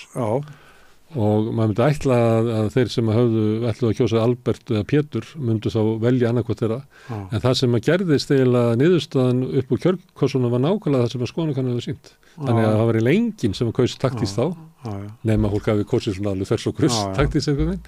En síðan held ég og síðan hefur við raunverulega ekki verið í kosningum þar sem að þetta hefur eiginlega verið í boði vegna þess að yfirburðir Ólafs 96 og Guðna 2016 voru svo miklir að það var eiginlega, þetta kom eiginlega ekki, þannig að ég meina, það var líklega svarið bara við þessu, það var bara eftir að koma í ljós hvort að því að þú vilt kannski heldur ekki að Jói fái bara 1%, þannig að þú vilt ekki svíkja hann, þannig að þú vilt að hann fái gangi svona ósærður frá vellinum, eitthvað svoleiðis, það getur líka verið svona við. Þarna voru að tala á hann Guðlaug heitinn Þorvaldsson sem var, það er bara Guðlaugur, Guðlaugur Þorvaldsson. Herðu, en ég ætla að sitta hérna áfram og ég ætla að fá hann Eðvarð Hilmarsson sem skrifaði grein sem ætti mikla athygli á Vísi, Breiðholt brennur. Ég var hérna með Brynjar Karl Sigurðsson sem er með íþróttafélagið Aþenu upp í Breiðholti og hann viðtalið hérna í gær. Og við erum með svona smá fókus á Breiðholtinu og hann Eðvarð ætlar að koma hérna á eftir og ég ætla að spjalla við hann ástandið upp í Breiðholti og þá erum við ekki að tala að sé eitthvað hættulegt ástandar, það bara eru miklar samfélagsbreytingar sem orðið þar. Það er þetta hefur alltaf verið, eða Efra Breiðholtið hefur eiginlega frá byggingu verið hverfi lágtekjuhópa og í dag eru lágtekjuhóparnir að stóru leyti innflytjendur og það hefur svona breytt hverfinu og ég ætla að ræða við Eðvarð það og hvort að við sem samfélag sem að bregðast við stöðunni eins og hún eða hvort að við kannski eins og manni dettur stundum í hug að þetta sé flokkað einhvern veginn sem viðkvæmt mál að við erfiðleikum að ræðum þetta og þá ræðum við ekki þetta og þá gerum við ekkert í þessu og þá kannski getum við endað með eitthvað ástand sem að verður bara hryllilegt. Ég fæ hérna hvað þig kæri bróðir? Já, þetta þakka mig fyrir daginn. Nú heyrði ég ekki neitt. Nei, svo ætla ég að skipta hérna aðeins yfir í smá auglýsingar og svo kemur hann Eðvarð eftir augnablik.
Já, nú ætlum við að fjalla Breiðholtið eða kannski efra Breiðholtið. Það hefur verið umræðu það í samfélaginu. Kveiknaði kannski núna síðast út af grein sem að Eðvarð Hilmarsson kennari skrifaði sem að Breiðholtið brennur. Og svo vorum við líka hérna við Rauðaborðið að ræða við hann Brynjar Karl Sigurðsson sem er með íþróttafélagið Aþenu upp í Breiðholti og samtal mitt við hann hérna í gær snýrist svona góðuleiti Breiðholti. Bæði fyrir og nú. Brynjar Karl alinn upp í Breiðholtinu á þeim tíma þegar það var hverfi eða efra Breiðholtið, Fellahverfin, hverfi lágtekju fólks af íslenskum uppruna. En nú láti ekki fólkið að stórleiti orðið innflytjendur eins og við þekkjum. Ég held að sem en helmingurinn af félögum í Eflingu sem á erlendum uppruna, enn fleiri sem eru til dæmis í verkalýðsfélagi Keflavíkur þótt það tengist ekki í Breiðholtinu.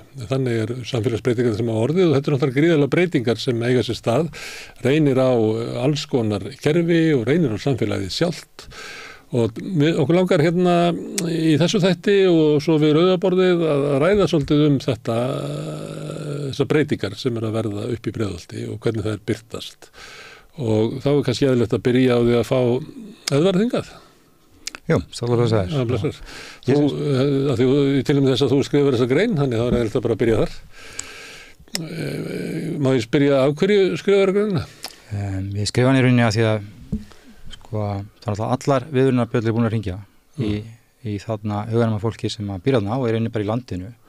Við vitum eitthvað að og þú veist, það mikil ótti bara að benda á það og umræðan svolítið í fjötrum. Við þorum ekkert að segja hluti að því við erum svo hrætt við að orðin okkar séu miskilin og þarna... Það misnotuð?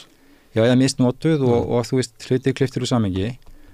Þannig að ég ákvað það bara að þú veist, ég bara að fara allir leið. Ég myndi bara segja nákvæmlega það sem ég að sjá og þarna titillin mjög sláandi, Breiðholtbrennur og strax eftir titilinn þá ég að tala óerðir, alvarlegar óerðir erlendis, þú veist það sem að fólk lætur lífið og þú veist mikið eignatjón og þetta þjóðfélagslegu skaði og þarna og ég að gefa því samhengi, þú veist. Þetta ekki í rauninni, það má ekki einblína á uppruna. Þú veist, upprunin hefur lítið að gera með svona óerði, þú veist, þú getum við rakið það alveg langt fyrir tíma Rómverja að þú veist, fólk sé í rauninni að þú veist breyðast við vanrækslu og þarna og það tekur tíma fyrir fólk að átta að sá því verið að þú veist í rauninni að misnota mig, verið að ljúga mér að þú veist ég sé búa í réttlátu þjóðfélagi, þú veist það sem að ég get sett barnið mitt í skóla, hvaða skóla sem og þú veist þarna þá að fá sömu tækifæri að fá að dafna og ég sé alveg að þetta svikið mára og þarna mikið vænt hverfið mitt, mjög vænt fólki í kringum mig og þarna, og það bara mjög blandaðir hópur, þú veist, það eru innfættir, það þarna, þú veist, fólk sem tvítingt, þú veist, það þarna, og blöndunin alltaf meira og meira og meiri, þú veist, þannig að það verður alltaf erfiðar og erfiðar að fara að stimpla þetta, þú veist, sem eitthvað sem í genunum okkar, þú veist, að þeir sem eru hvítir, að þeir eru, þú veist, með ykkur ákveðna fordóma sem bara innbyggðir og það, þú veist, það engin hugmyndafræði í líffræði eða nokkur öðru sem styður þetta. Það verður svolítið, og það partur að þetta fór að gera ég þurfti að tala um þetta að því ég er stjórnmálafræðingur og þarna hef aldrei unnið sem slíkur, ég bara með menntunina og mér bjögráði sakfræði líka og mjög viðlesin og mikið áhuga á fólki og samfélögum og þú veist sálfræði og fleiri og draumastarfi var að vera kennari, þú veist, þá fæ ég að tala allan daginn og fæ þú veist að segja fólki og gefa því samhengi, þú veist, það það sem að kennarinn að gera, hann að taka, þú veist, ekki bara, þú veist, það sem í bókinu, þú veist, að gefa sér samhengi, það gefa sér svolítið líf og þú veist að hjálpa börnum að þarna í rauninu upplifa þekkinguna og þarna og mér fór að finna svolítið erfitt við erum einhvern veginn að stefni þá átt að þetta viljum við ekki, þú veist, þessi bók sem ég aðalnámskrá grunnskóla, hún gefur nú 2011 og þarna Katrín Jakobsdóttir skrifaði einhver æðislegan inngang hérna sem frábær en það margt sem ekki gangu upp og þarna og það alveg augljóst að því við tökum þetta upp 2019 það tekur okkur alveg 6 ár frá greinasviðslutanum að fara að byrja að framkvæma og það alveg ástæði fyrir því og þetta þú veist, ógagnsætt kerfi en ég fyrir aftur yfir í það sem ég var að tala um með stjórnmálafræðina og hún gefur mér svolítið verkfæri sem að þú veist, flesti kannski hafi ekki og þarna og aðalega bara því við erum ekki að kenna fólk í það að þú tekur alls konar kenningar og þú notar það eins og glerugu. Þú veist, þannig að þú ert með til dæmis þarna, þú veist, forréttindaprinsipið, það svona ákveðið glerugu. þú setur þau á þig, þú skoðar heiminn og þú sér kannski eitthvað sem að og það dýrmætt og það gagnlegt, en svo tekur þau af þér og svo tekur upp önnur gleraugu sem að þú veist kannski hugsa meir efnahag og þarna tekur þau af þér og getur sett upp, þú veist, þriðju gleraugun sem að þú veist kannski skoðar aðra menningarlega hluti, þú veist, tungumála eða eitthvað annað og þú ert alltaf að skipta gleraugun og svo ert að skoða raunveruleikann. Það sem við virðumst festast í og þú veist, bara í rauninni öll þjóðfélagssöguna, sko, þegar illa fer, þá búið að setja þessi gleraugu og þau eru fest á okkur. Þú veist, þannig að við erum fann að sjá heiminn alfarið út frá einhverju hugmyndafræði og þá erum við hætta svo heiminn. Og mér finnst sko að ástandi í kringum mig, það birtingamynd þetta að því að raunveruleikin sko, öskra á okkur. Og samt getum við ekki sagt það að því að við erum bara föst í... Akkurri ekki.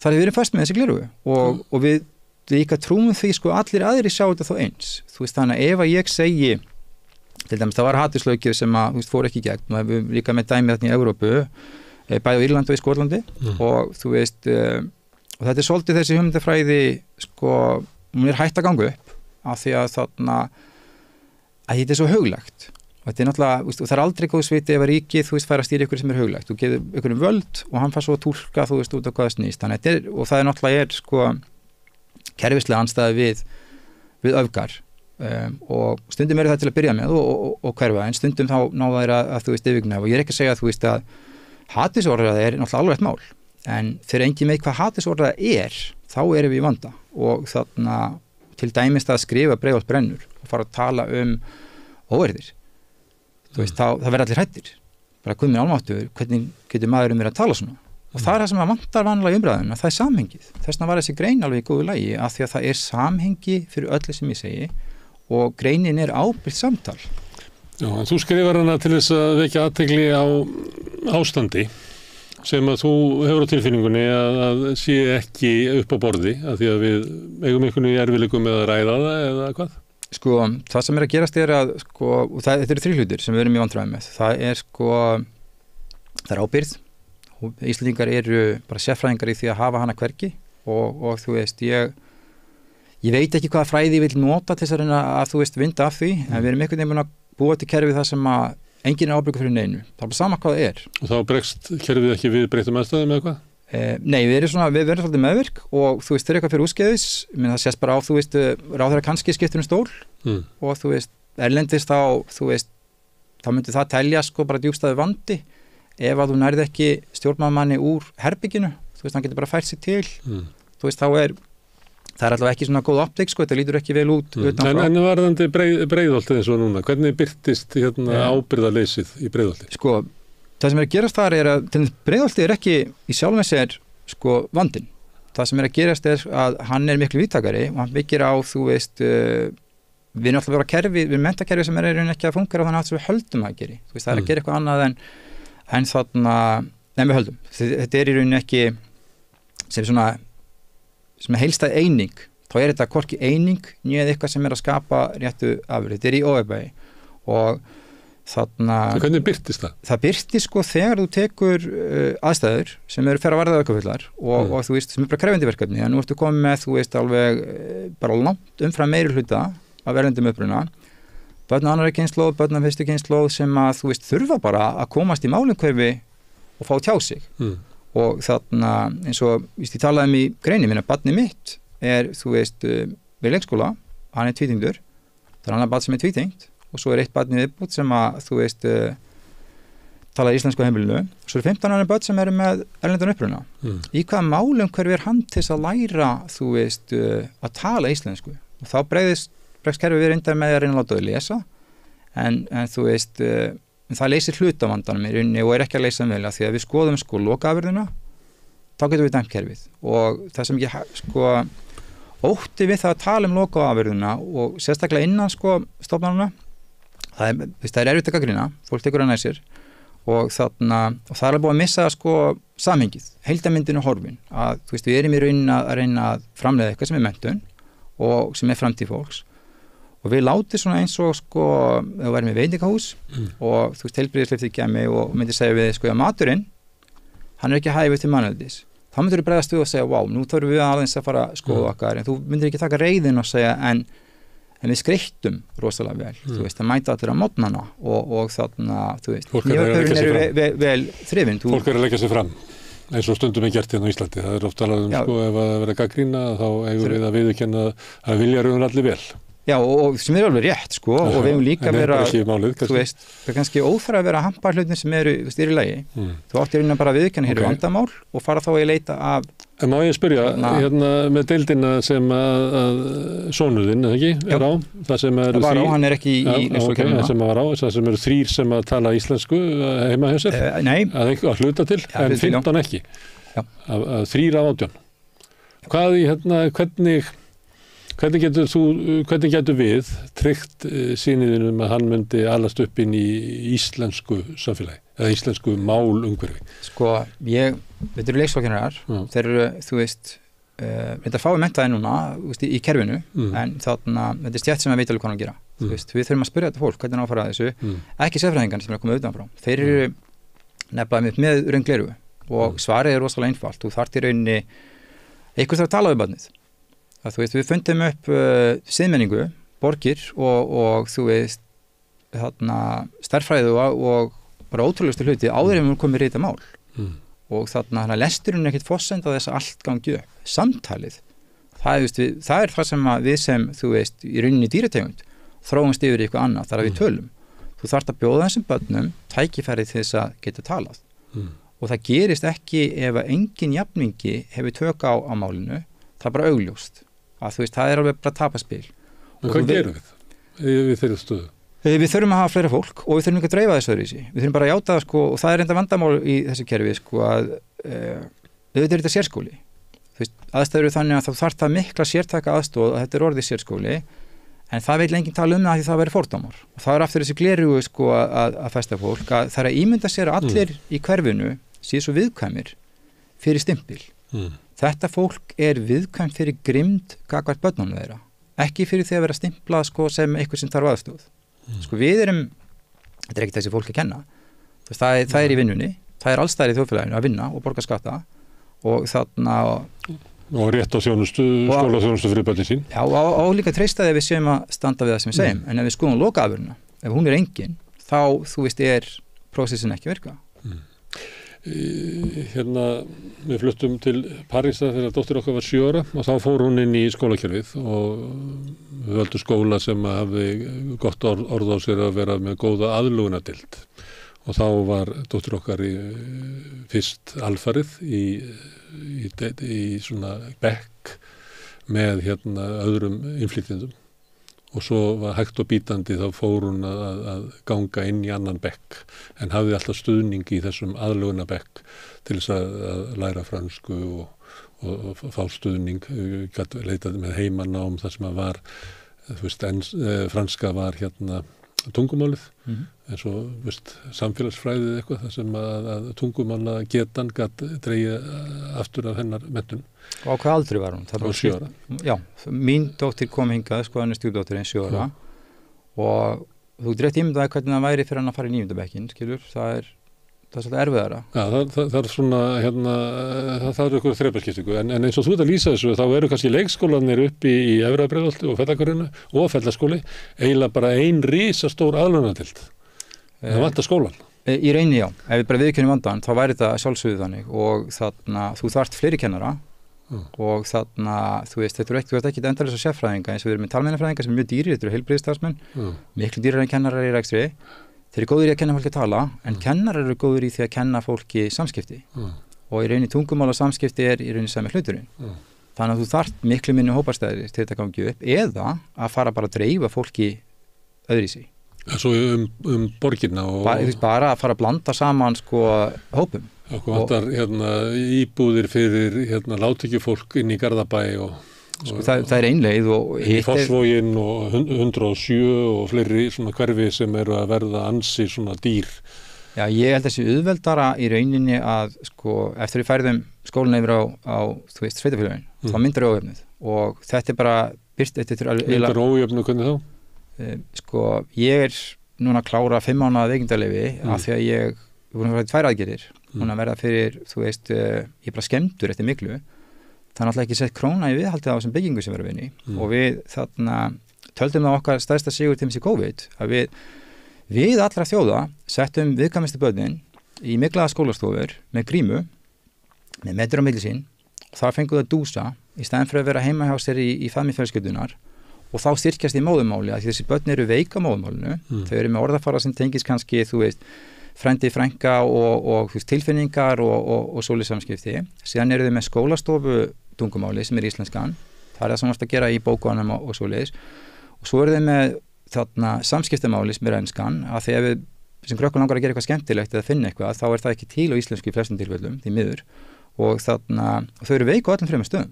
Þú veist, þau eru ekki sterk í móðumálinu, þau eru ekki sterk á íslensku og þau eru ekki sterk á ensku. Og það er mýta sem er svona frekar sorgleg og leiðilega sko að þú veist, þessi barátta milli enskunnar og íslenskunnar og það það bara ekki neitt. Þú veist, við fengið fólk inn sem ætlar að tala við krakkana og þú veist, skiptir yfir á ensku, þá þetta skilur svo marga undan sem hafa engan enskan uppruna, við ekkert út af hvað það snýst. Þannig eðlilega samskiptamál fólks frá ólíkum stöðum á Íslandi væri íslenska? Já, og við þurfum, það er mikið vinna það þurfum að leggja en með börnin sko, annarkvæmt setur það mikið að fullorðnu fólkin að þau hafi samtöl eða þá að þú ferð að blanda hópanum bara með hreinlega færa þá til að byrja með. Færa þá til, meina það bara milli hverfa? Já, í rauninni sko, ef þetta fara í öfgaprósentu, þá bara farið að verða að tala við Íslendinga eins og að fara, þú veist, eiga pennavinn í Fraklandi, skilur. Í hvaða skóla varstu að kenna? Sko, ég búin að kenna í 3 skólum. Ég búin að kenna í Hólabrekksskóla, ég búin að kenna í Fellaskóla, ég búin að kenna í Seljaskóla, minnst reyndara því ég þarna út af miklu ástandi sem fyrir, sko, ekki þar. Þá var hérna bara mjög tjónaður á heilsunni og þarna og það búið mjög erfitt reyndur þess að það svo ánæður að þú veist, ég þurfti alveg að fara í aðgerð sko, þannig að síðan fram á að þetta var eitthvað meirinn ég bara bregðast fólki sko og þarna, það sem að gerast með þessar 3 stofnanir að prósentan sko mismundi en þetta eru allt skólar sem að sko eiga í rauninni tilkall til að fá meira inn og meira fjö? Já. Það þannig að ég minnir hann Helgi skólastjóri í Fellaskóla hafi verið að segja bara í mokkanum í gær að það væri svoleiðis stuðningur og ég hef heyrt fleiri segja það hérna við þetta borð þegar við höfum að vera að ræða þetta að það fylgir svona einhver auka fjárveiting hérna innflytjendabönnum til þess að mæta þessu kostnaði en ég hef líka heyrt að svo upp að sé bara fáránlega á. Það náttúrulega var líka vandamál með sko jöfnunarsjóður, hann fór hann ekki til Reykjavíkur og þarna svo líka þetta önnur kynslóð. Þú veist þannig, þetta ekki endilega fólk sem er að koma flugvélina, það líka svolítið mýta sko, þessi allt einhverju krakkar sem bara byrta sko. Nei, þau eru allast upp í hverju það sem íslenskan er ekki notuð af því að við erum ekki að kenna íslenskuna í rauninni, ég finnst þetta bara vítarhingur og þarna aðeins að missa þráður ég vil okkur líka staldra þarna þegar þú tala að dreifa Nei, ég grípa þetta með bara sko lýsinguna, það er svolítið mikilvæg sko, það að gera fullt af góðum hlutum fullt af fólki sem að þú veist bara deyja í vinnunni, að það að gera allt of mikið ég þegar ég var náttúrufræðikennari þá var ég að taka náttúrufræðibækur sem eru skrifaðir í Svíþjóð fyrir aldamót ef mann ártölin rétt koma út svona stutt eftir aldamótin á tungumáli sem bara allt og háfleygt til þess að það sé gaglegt og ég að endurskrifa og búa til efni alla dag á fullu til þess að geta verið í kennslu og þarna, þú veist, þannig að ég lítinn tíma og ég með, 25 börn, sum skilja mig ekki neitt sum skilja mig, þú veist, alveg sæmilega þeim vantar, sko, orðaforðin þarf alltaf að vera einfaldaður svo að gangi upp og hvernig leysur þetta kerfislega sem ég var að segja án, það var fullt af fólki að kenna íslensku þú fikta bara í bókhaldun og segir það er allir íslensku kennarar og þá er þetta alltaf í orðið mjög gott á pappír en ef ég ekki einu sinni faggreinar hvernig í óskubónum þá íslensku kennari og akkur ég þó ekki með einhverja aukaleg námsgögn til að gera þetta jafnvel stuðning inn sem ekki eitthvað í höndunum mér aðra búið bara að fara á námskeið eins og það sé eitthvað að fara að hjálpa mér að þú veist breyta einhverju sem ég ræði ekki við og þarna sorgin sko að sko kerfið búið að bregðast allstaðar þú veist, ekki stað byrjaði hjá þú veist ég segjum bara Katrínu Jakobsdóttir í þessu tilfelli, hún var menntamálaráðherra þegar bókin kemur út og er búin að vera í stöðu til þess að geta veittus aðhald svo sem, hvað sem menntamálaráðherra eða ekki að sko, það gerist ekki neitt og það fer niður og niður, það fer til skólastjóra og hann hugsa með sér, já, ég er bara með X fjármagn og ég geri allt sem ég get með fjármagnið og þarna og svo það deildastjórinn og svo það, þú veist, kennarinn og kennar hugsa með sér, já þú veist, annarkvæmt þetta mér að kenna eða börnunum að kenna og þú veist, það taka allir eina sorgaprósess sko að þeir sjá allir þetta virkar ekki að þú veist, og allir taka þetta inn á sig og börnin að sjálfsögðu að því þeim ekki, þau eru verið við því að það sé verið að þú veist snöða það sem ættu að vera að fá og en þegar þú segir foreldrum það, þú í foreldraviðtölum, þá segi ég bara við foreldra hef alltaf gert sko, þannig að það ekki sanngjarnt að barnið skuli ekki fá aðstoð frá mér.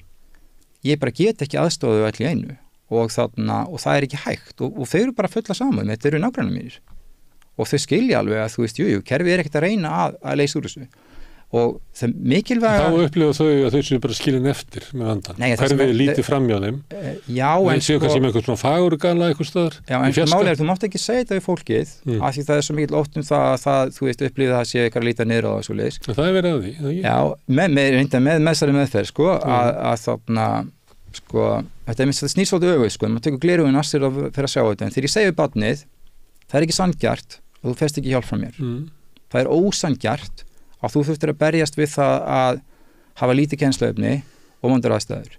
Allt sem þú búin að gera sem dásamlegt, það átt þú. Ekki, þú veist, kerfið sem hún kemur frá. Þetta þinn sigur. Og mér finnst mjög sorglegt einmitt að sjá þarna í grein nýlega sko, að vera hampað því að það heyrast glæsilega sögur úr framhaldsskólakerfinu af fólki af erlendum uppruna. Dóttir mín að klára núna þarna í menntaskóla að læra forritun. Það enginn úr hennar hópi í framhaldsskóla að klára. Enginn. Og hennar hópi hvernig þá? Semst hennar jafningjar og samt kemur hún úr eldrakerfinu sko, hún kom 7 ára ég skil ekki alveg hver hennar hópur sem ekki klára það semst aðalega börn og erlendum uppruna þú veist, hún eina af jafningjum þú veist, þegar ég fór í framhaldsskóla þá, þú veist, fór fólk inn þú meinar af krakkunum sem útskrifuðust úr grunnskóla þá er hún eina sem að klára framhaldsskóla já, og ég ætla ekki að lifa kerfinu að þú veist, eigna sér það hún á þann sigur sjálf, algjörlega sko og það var gegn eiginlega mótbyrnun sem hún náði í rauninni og þú veist það er tölu enska hjá mér sem er mjög óvinsælt sko þegar ég tala það og við oft gagnrýndir fyrir það þú veist hvernig þetta er að tala þarna ensku heima og þarna meina skona mín frá Breiðlandi stelpurnar komið beint frá Breiðlandi ég veist hef búið í Kanada lengi og þarna bara þægilegt mál og svo ákvað ég endaði með barnið mitt að því það er til svo lítið efni á íslensku og hann í umhverfi sem engin íslensk í gangi að hann talaði ensku heima, þannig að hann sko langt umfram aldur í orðaforða og hefur sko sterkan grunn til að byggja á, til að fara svo að læra íslenskuna og hann skipti málumhverfi, hann gat elt mig að því ég færði mig í starfi og þú veist, og hann að dafna núna með íslenskuna en það verið algjör óþarfi að leggja eitthvað mikið púður í það þegar það engar aðstæður fyrir hann til að geta nýtt þetta. Ég heldur frekar að hann væri þá sterkur þú veist, og hefði þá, þú veist, vítakan orðaforða og skilning og svoleiðis og það skadar náttúrulega ef fólk með 3 tungumál og fá að styrkleika þá nærða ekki að skilja, þú veist, samhengi og þarna það er miklu erfiðara að læra ef þú hefur ekki verkfæri til þess. Þú sagðir að eftir með þess að námskrá fyrir fram að þig og það formála eftir Katrín Jakobsdóttur. Er þetta ekki formáli það sem að segir einhvern veginn að skólinn eigi að undirbúa krakkana fyrir að búa í lýðræðissamfélagi, mæta hverjum á sínum stað og annað slíkt? Jú, þetta er uppáhalds hluti minn sko. Þarna þetta sendingin það sko. Skólar eru einu stofnarinn samfélagsins sem geta tryggt öllum uppvaxandi og sagt öllum og tryggt. Það er það sem við erum bara að krefja þau.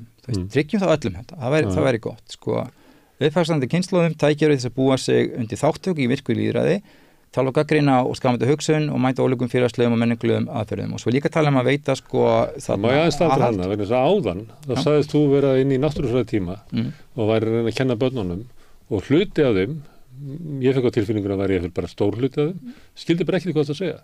Það fólk sem að situr í náttúrufræðitíma með þér lifir ekki þessum heimi sem það er verið að lýsa. Nei, og í rauninni sko þú skilja mig að því ég einfaldaði sko já, hluta, en þú sagði sumir bara næði. Það er ykkur einstaklingar sem að þú veist koma sent inn og þau eiga verið að upplifa eitthvað jafningi einhverju en þá náttúrulega upplifi bara tap að sita í hópisinn og skilur ekki sko, við erum ekki alveg að og þetta er líka með þú veist þessi hugmyndafræði sko þarna skólan aðgreiningar og við lögum niður mikilvægt stóðkerfi til þess að búa til þessa fantasíu sem verður stundum að sko skólan afskipta. Barnið færi ekkert neina þjónustu af því að þarna einn kennari með 25 börn, það bara segir sér sjálft. Þú veist, það bara veist mikið hvað þú getur og þarna en aftur í bókina sko, það er ekki að tala líka sko menntaþarfinn almenna borgara nægilega við til þess að hann geti veitt valdhöfum eðlilegt aðhald. Hvort sem þeir eru í fjármálalífinu, stjórnmálum, fjölmiðlum eða öðrum sviðum. Þetta væri rosalega flott sko. Þetta er ekki nemandi sem satt í náttúrutímanu þá og skildi ekki hvað það segja. Hún sá nemandi ekki eflast. Nei, ekki nema hann sé heppinn. Hann mun ekki veita stjórnum aðal nema kannski með uppreist eins og þú veist að segja. Já, hann náttúrulega veit lítið hvað í gangi sko, og það versta að fólk treystir okkur og sko, með því að bara vera þarna og samþykja þetta, þá ekki þessi ykkur gæðastimpil og mér finnst bara óhæðilegt að segja að ég hef verið íslensku kennari. Ég veit ég er búin að kenna fullt af börnum mikið af íslensku og það er alveg satt, en ég var ekki íslensku kennari, ég var ekki í þeim aðstæðin sem að ég sem fagmaður myndi kalla mig íslensku kennara og það er reynda sko að fókusera alltaf mikið á þetta neikvæða. Sko, raunverulega leiðirna sem virka. Svo ég var með borðspilaval og mér fannst það æðislegt borðspilaval. Ég er mikil nörd og gaman á tölvum og tækjum og borðspilum. Að ég sko fekk tækjafrið til þess og það var í feldskóla og það var ákveðið að það væri í lagi að hafa bara, þú veist, offrambóða kennurum með við fjölda nemenda og taka borðspilin og tala saman. Það er svo dýrmætt. Þú veist, þarna ertu að þjálfa alls konar og plús það að þú ert líka að æfa þau í samskiptum. Þú veist, ykkur þarf að tala við þetta fólk til þess að geti lært að þjá sig og þarna við hins vegar sko, ég veit ekki stöðuna hjá þeim núna, búin að frá vinnu lengi og þarna ekki sem að skóla en það var svo mikil áhersla alltaf að mæla lesræðan. Þú veist, ég veit bara sem les ræðar en ég en skilur ekki orð sem að segir og svo svona uppáhaldið stúdið minn í gegnum tíðina sko með svona smá mótröða hann er með bara alveg svakalega góðan orðaforða en hann vill bara ekkert lesa hraðar heldur en 30 orða mínútu og þú veist þannig við þurfum fleiri mælitæki og ég finnst svolítið svona stofnana meðvirkni að vera alltaf að sína sko lesraðan og ég fór að hugsa hvað er tölfræðin sko skilningin af því ég var að nota fjölmiðla til þess að kenna þeim sko og getur hann til að tjá sig og taka þátt í lýðræðislegu samfélagi og veita stjórnvöldum aðall hver er hann? Hann náttúrulega er bara ekki til staðar sko og það er bara það að kenna þeim að þau þurfa að lesa fjölmiðla eða það veri æskileg sko þá þeim á því að þau náttúrulega ekki að skilja fyrirsæðunar og eins og það er enga veginn ekki þeim að kenna en af hverju fattast þetta ekki? Það er svolítið sko þess vegna er ég með bókinni heitunni sko þessi bók þegar ég þarna sem sagt er að klára kennaranámið kring 2017 þá er í kennaranáminu það er búin að bæta síðan sko en þá til dæmis eitthvað stórt hópur það er allir háskólamenntar þarna og við erum í alveg verið sett í það að fara að pæla í því sko hvort það sé betur að hafa tölur eða bókstafi og ég sem er bara hvað er í engunum hvað er ég að eyða orkun í þetta þetta eru tákn skiptir með engum máli hvað er táknanóðar og aftur samhengið þegar þá var ekki sko verið að kenna okkur í náminu að kerfi gengur út af það í rauninni að þú ert með mats þarna viðmið og þú veist þetta er einleitt á kennurum ekki þetta er ekki útskipt vel fyrir kennurum sko matsviðmiðin og þetta er óheppilega uppsett í byrjun sko það verið aðlaga þetta hægt og rólega en þarna áriðinu virkað þannig að þú með lýsingu á einstaklingi A, B og C eru lýsingar þú veist þetta er ekki eitthvað tölfræði upp og niður þetta eru lýsingar á fólki og þegar þú er búin í menntakerfinu þá þú að stimpla hendina sem segir þú sett A, B eða C og þarna það er engin þú veist C plus eða neitt annað inn í þessu og hugmyndafræðin er sko og þetta er mjög mismunandi á milli sko greinuna Svo er það bara ólíka persónu, þannig það er ekkert verða að vera C heldur en A? Jú, í rauninni, þetta er svona standard, sko. C er tossabekkur? Já, eða D og þú veist, og svo er orðið tossabekkur, þú veist hvað er það? Þú veist, að vera í aðstæðum þar sem að, þú veist, námsefni er algjörlega aðlagað fyrir allan hópinn, en það er ekki tími fyrir einstaklingin, er það tossabekkur? Þú veist. Ég var bara að meina að þetta er svona stígveldis. Já. A er svona eitthvað sem getur orðið bara háskólaprofessor, en heldur áfram í námi. D er eitthvað svona sem muni í erfiðleikum. Já, það er viðtaka aðstóð. C er eitthvað sem er ekki með sína styrkleika kannski í námi og þú veist, B er þá, þú veist, svona hefðbundin einstaklingur sem er að leggja á sig. En hvað er bakvið þetta? Þú veist, hérna í samfélagsfræðinni, það eru yfir 50.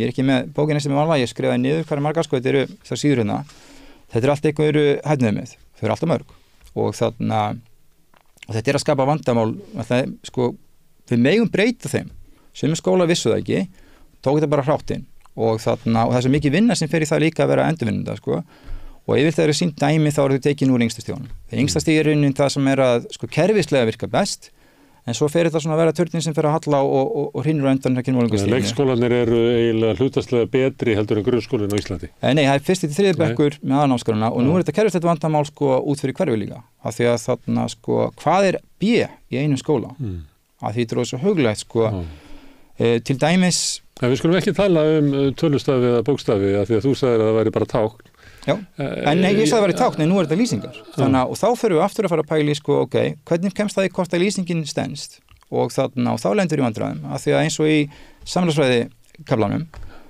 þá sko ertu með 56 sætniðmið og þetta voru svona ákveðir stofnanahópar og nefndir sem voru að rífast hvað má vera inn og hvað má ekki og gátt ekki sleppninu, þannig að þetta ég grínast þetta með það sko að náttúrufræðin vill vera samfélagsfræðin, þess vegna í kennslubókum þar er að tala súmera og hjólin og svoleiðis, en samfélagsfræðin vill vera Guð, það bara ekkert sem að kemur henni ekki við, sko, frá sálfræði, þú veist, þjóðmenningum, bara öllu, þú veist, hún er svolítið aðeins og víðtæk, sko, og þarna vandamáli skapast við það, ég get nota aftur reynslu sko af dóttur minni og hún alltaf færði sem skólarindar, hún færði sig innan hverfis og mjög hátt hlutverð líka, það breytir litlu með þú veist, hvernig henni gekk og hún reyndar á það inni þegar hún kom til landsins, hún fekk aðlögun, hún fekk sem sagt aðstóð íslenskismanna mál innan kerfisins, en það er þú veist, þegar allir þurfa sömu aðstóð, þá ertu náttúrulega komin á svolítið skrýtin stað og það kerfið er löngu brostið, sko og það er partur af vandanum en ég er aðeins að missa mig. Já, en ég ætla aðeins að spyrja þig því að þú skrifur þessa grein og líklega er viljinn sá að fólk átti sig á því hver staðan er svo að við getum fundið svona lausnir á því. Já. Og þú upplifir það að við séum eiginlega ekki að gera grein fyrir því hversu mikill vandi er í skólakerfinu. Og ég mest bara að reyna að, ég veit á til að tala lengi, var akkurat í að því af hverju við sjáum ekki sko kerfislega og það er með þessir sko þetta eru mælistökurnar okkar og það er alltaf beiglaðar. Það er ein leið til þess að lýsa, það er búið að bæta sumar. Þannig að þá svo við værum að skoða árangur krakkanna í þessum skólum út frá þessum einhverjum gjöfum, að þá myndum við ekki sjá þetta. Þetta er ógagsætt sko, það er til dæmis hæfniðið með í bókinni sem segir sko, getur nefndið mælt, og ég get ekki sagt þetta orðrétt, að ég er ekki meina mertunum, en getur nefndið mælt 2 punkta á korti, og bæði í skólanum, og ég segi ok, greit, það getur gert þetta. En það er náttúrulega mátt ekki sko. Það var svo ljótt að mæla börnin þannig að sama hefniðið mig segir sko, getur mælt 2 punkta á korti ásamt því að þú veist þekkja helstu hættur utan dýra og mögulega verið hvað með þetta það og þá fær barnið eitthvað er það því að það veit ekki hvað eldfjall er eða er það því að þú veist átt að segja á hættu lausaganga hunda í Reykjavík hver er að stýra þessu og hver veit kennari er öðru í sig hver veit skóli er að setja upp öðru í sig og svo er bara sko ég get ekki myndað með neitt sem getur farið og sagt heyrðu þetta er B nú ætla að skoða all hæfniðið sem barnið hefur fengið. Það er hvernig óskupunum var það fundið út.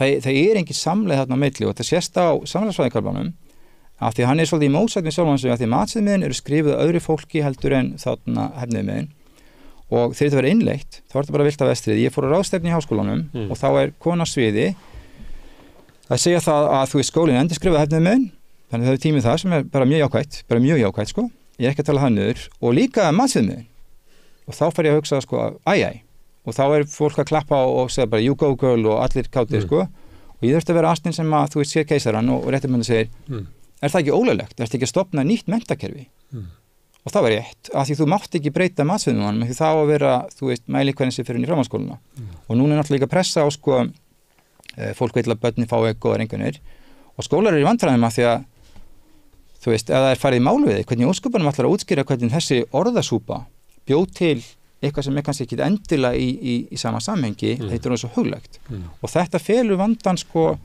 það er enginn að fara í skóla taka, þú veist og bara gefa öllum D þú átt líka að meta, og það flækir það sko, þú átt líka að taka með þeirra forsendum þannig við erum búin að búa til algjörlega ógagnsætt kerfi og það þjónustar engum við erum búin að missa frá okkur sko, og blindar okkur fyrir því hvert er ástandi á kerfinu almennt að því að já algjörlega og þetta átti að vera gagnsæðara og það er, þú veist, ef þú ferð á Infomektu síðuna þá er þetta dásamað, en þú veist, þeir hagnast að því að selja þetta, þú veist, þannig að ekki... Má ég spyrja einu eðvar, hérna þetta sem hún að lýsa hér og svona afstæðan til þessa einkunnuna eða hvað heita, umsagnarna og fleira,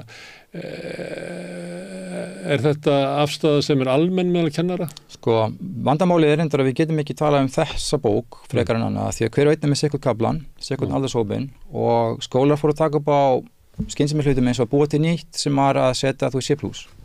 Og Infomentor er inn í stýri sko rammanum að það er forritið og þeir gera bara það sem fólk biður og þá ertu búin að búa til kerfið það sem sumir skóla geta gefað sko plus, aðrir ekki. Þannig að allir skólarnir fóru að taka upp á því og þú veist, kerfið er náttúrulega kennarar bregðast með skynsemi. Gamla kerfið alveg inn í nýja kerfinu, þó þú sjáur það ekki lengur. Þau veit alveg hvað að gera, þetta eru fagmenn. Og þú veist, margt sem við gerum, þú veist, að átta okkur á meðaltali og hvað fólk stendur með við svona sem maður allast til. Kennarar eru fagmenn, sérfræðingar, þeir vita hvað að gera. Þrátt fyrir bókina eru að standa sig og þarna, já, þetta Ég er bara að spyrja það sem þú ert að ræða hérna.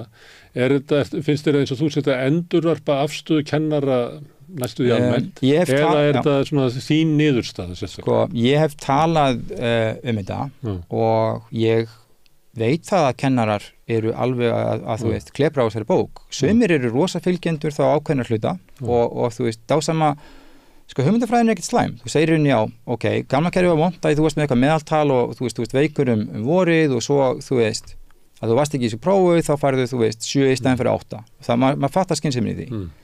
En þú veist, við þurfum líka að vita hvað að gera. Hérna erum við svolítið að missa þú veist, tökinn á því og hver og eitt skóli tók semst mismunandi stefnu og þarna það vantar samræmi og það vantar trú fólks á það að þetta sé raunhæf leið til þess að þú veist, þú getur ekki sannreynt neitt. Það var erfitt að sannreyna hvað kemur út úr þessu að þetta er svo huglegt. En varðandi hérna, þitt mat á svona stöðunni í þessum skólum upp í Breiðholti, myndu telja það að vera svona almennt matkennara sem að þú svona Sko, ég vil meina og þegar ég talaði þetta þú endurspeglar eða er þetta svona þín niðurstaða sem að kannski er sko róttakari eða meira augrandi heldur en aðri kennarar? Ég held í rauninni bæði það að ég er til að tjá mig þetta og ég skil bókina. Þú veist, ég er svona svolítið En ástandi upp í Breiðholti? Sko, það er alltaf ómannulegt bara í rauninni og ég þarna það er bara ekkert annað orð með það og svo náttúrulega Myklan líka þetta fólk er veikt út af Myklu þessi hús eru búin að vera ónýtt það er að verða fyrir heilsutjóni miklu álagi og sko og það veit alveg það vill gera miklu meira svo er verið að þú veist það bara þorir enginn að segja að þú veist þetta er ekki ganga upp og hverjum er það að kenna, kennararnir taka þetta inn á sig þeir halda áfram í vinnunni, þannig að þau brennu upp. Þá kemur að því hvað getum við gert? Þú hefur nefnt hérna að það vanti fleiri kennara bara á svæðið út af hérna þörf nemendanna fyrir að læra íslensku og að geta tekið þátt í einhverju gagnlegu samtali því að ef eru fáir kennarar sem eru að stýra því að þá bara verður fólk skilið út undan. Þetta þurfa samtal og hvað leið sem þú tekur ef að barni fær samtal á íslensku reglulega þá mun það dafna. En svo varstu byrjar að tala sko eins og að hérna, maður sá bara eiginlega svona skúlbossing að hérna væri eiginlega lausn á því að taka hluta af krökkunum og dreifa þeim bara yfir á aðra skóla, þó svo það væri ekki hverfiskólar, bara til þess að það væri hægt að ná einhvern veginn utan fellaskóla og svo hefur við náttúrulega Ég er ekki bara að tala fellaskóla, sko, svo er líka með skóla sem er komnir í sko 30-40%. Já, fyrir ekki ég bara tók það sem svona dæmi. Sem er augljóst dæmi og þú veist, sem er íktasta dæmið og að það myndi hérna hjálpa fellaskóla kannski að ná tökum á sínu verkefni en það myndi líka kannski hjálpa flataskóla eða eitthvað, ég veit ekki hvað ansið til það. Ég myndi líta þetta vegna þess að þeir eru bara gott að því út af lýðræðis hérna markmiðunum að hafa svolítið blandaðri hóp þar líka því að það er kannski of einsleitur íslenskur hópur. Sko nei, þetta er inni og það er bara sérstaklega við þetta sko en það þarf alltaf, veist, að því við erum að reyna að og þetta er svolítið flókin umræða sko, þannig að jú, myndir þurfa að hreyfa börnin til eða það ekki setja fólkin, veist, þá bara þarfst að gera eitthvað, þú verður að gera eitthvað og þannig að færa börnin í þú veist, umhverfið sem að jafningar eru sterkir í íslensku, það er laust, en þú ert með fullt af börnin sem að þú veist er í þessu umhverfi með íslenskan uppruna og eru með alveg sorglega fátækan orðaforða, af því það er ekki neitt í umhverfinu, þetta er ekki sko upprunnin einn og sér, þetta er bara vanræksla og neita að þú veist, takast á við það að við þurfum meira til þess að gangi upp og börnin þurfa samtal þau þurfa að geta tala tungumálið við ykkur og það er vandamálið og hvað sem þú færið þau til að byrja með og svo býður upp aðra aðstæður það er bara spurningum þú veist hvernig við leysum þetta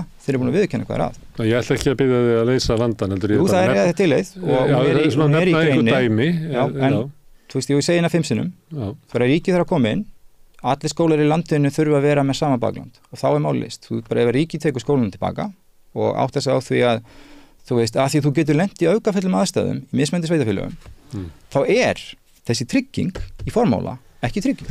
En ef eitthvað sveitafélag ætti að ráða við það var náttúrulega Reykjavík.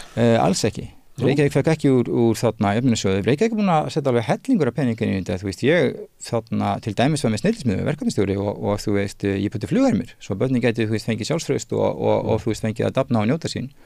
og nýttið bara, þú veist, þessa nördatekkingu, ég hef komið með sýndarveruleika inn og þú veist, maður gera flotta hluti með borðspilum, sko, það er fjármagn, það er vilji, en þú leysir ekkert svona kerfislega vanda með styrkjum á til, þú þarft í alvöru bara að þú veist, stokkið upp, þú verður, ykkur þarf að koma inn og taka ábyrgð á heildarkerfinu. Ok, það er til lausn eins og sagt þér. En síðan það sem náttúrulega undirtónnin í greininni að ef við finnum ekki lausnir og leitum hratt, þá getum við lent í sko hryllilegu ástandi með hverfið, með þessa kynslóð. Og ekki bara hverfið, þú veist, þetta er nefnilega sko, við byrja þar, þú veist, þú ert með kerfið sem kann ekki að greina sjálfan sig, getur ekki sagt, ok, þetta er ekki gangið upp hjá mér, það er alltaf að klappa sér á bakinu. Ég sagði hverfið. Já, ég sagði kerfið. Okay. Og birtingamyndin er hverfið. Hverfaskóli minn er ekki sérskóli, þannig að ég er að dæma allt kerfið í heilsinni af því að í rauninni, ef kerfið getur látið eins og hverfaskólinn sé bara eðlilegur og þess að gangu upp, þá er eitthvað mikið allstaðar. Það er eitthvað aðalnámskráni, það er eitthvað stjórnsýslunni kringum þetta og þarna til dæmis það sko að ég sé bara í vondum málum út af heilsunni að það hugsa enginn sko mjög bötin. Það er enginn að pæli því að þú veist að þessi hús væru bara þú veist vistvæn. Þetta er stærra vandamál, þú veist, það er ekki hægt að rukka Reykjavíkurborg það að fara að laga þetta. Hvað leiðin til þessi hvað? Það er að hækka fasteignagjöldin sem að hækka þá húsaleguna og því miður hún þarna óheppilega há og við erum með, þú veist, ríkisstyrkingu á því. Við erum með þarna húsalegubætur sem renna til þá sem að leigja þetta út í rauninni og við erum ekki að passa okkur að setja ekki þak á þetta. Og tala aðeins það í greinni minna, þú veist, við alltaf hrunið, voru samsteypur, þú veist, það var útboð og þetta er selt í einhverjum stæðum og svo kaupa þau hvern annan og sá sem var með fyrsta útboði, hann bara kaupið seinna sjálfur og þú veist, við þurfum að vanda okkur þetta mikið og við höfum ekki gert það, en þú veist, ef Reykjavíkurborg á að sjá um þetta, þá þurftum að hækka fasteignagjöld og ölluvaldi og þá erum við að fara að mistur með þessu fólki ennþá frekar og það er bara ekkert lausnin, þú veist, við verðum í alvörunni að fá ríkið inn og stjórnmálamenn hafa ekki sagt neitt, það er engin flokkur búin að tjá sig og mér finnst það athyglisvert, ég býð bara og sé sko hvað verið sagt, en Katrín Jakobsdóttir, hún er í formálunum, hún hlýtur að vita af, þú veist, hún er í framboði, þannig að já, pælingunni, en nú ætlar hún sko í framboði til þess að sem sagt, við verðum þá þjóðan afskipta, þú veist, hún ætlar ekki að taka afstöðu, þú veist, þannig að það verður líka vandamál ef við fáum forseta sem að vill ekki taka afstöðu, ég myndi frekar fá hana með þá sína samfæringu og skipta sér aðskilur. Forsetin á að vera svona ákveðin öryggisventil og þarna það er mikilvægur hluti og þess vegna skrýta við sem við myndum að fá einhvern úr pólitíkinni beint yfir í stöðuna, kannski, en maður veit ekki svo sem hver tekur þetta, en hún mætti alveg svara þessu og þarna það hefur verið mjög gott fyrir hann að vera það áfram, þú veist, í embætti sem hún var í, það er raunveruleg völd til að leysa þessi vandamál. Ertu alveg upp í Breiðholtinu? Ég bjó í Breiðholti, leikskólagangur var í Breiðholti og þarna ég flutti þaðan heldur ég var 10 ára. Og þarna, og svo flutti ég aftur tilbaka. Þannig þú manst eftir var það efra Breiðholti? Ég var í báðum Breiðholtunum. Ég man alveg eftir, þú veist, gömlu stemmingunni. Sem er bara svona, ég veit ekki hvað þetta segja, bara klassíst lágstéttarhverfi, fólks af innlendum uppruna. Það voru sem sagt verkefnablokkir og þú veist, eignarhald hefur breyst og þarna, og bara því miður þá eiga festir í hverfinu íbúðuna sínar, en þú veist, sumir.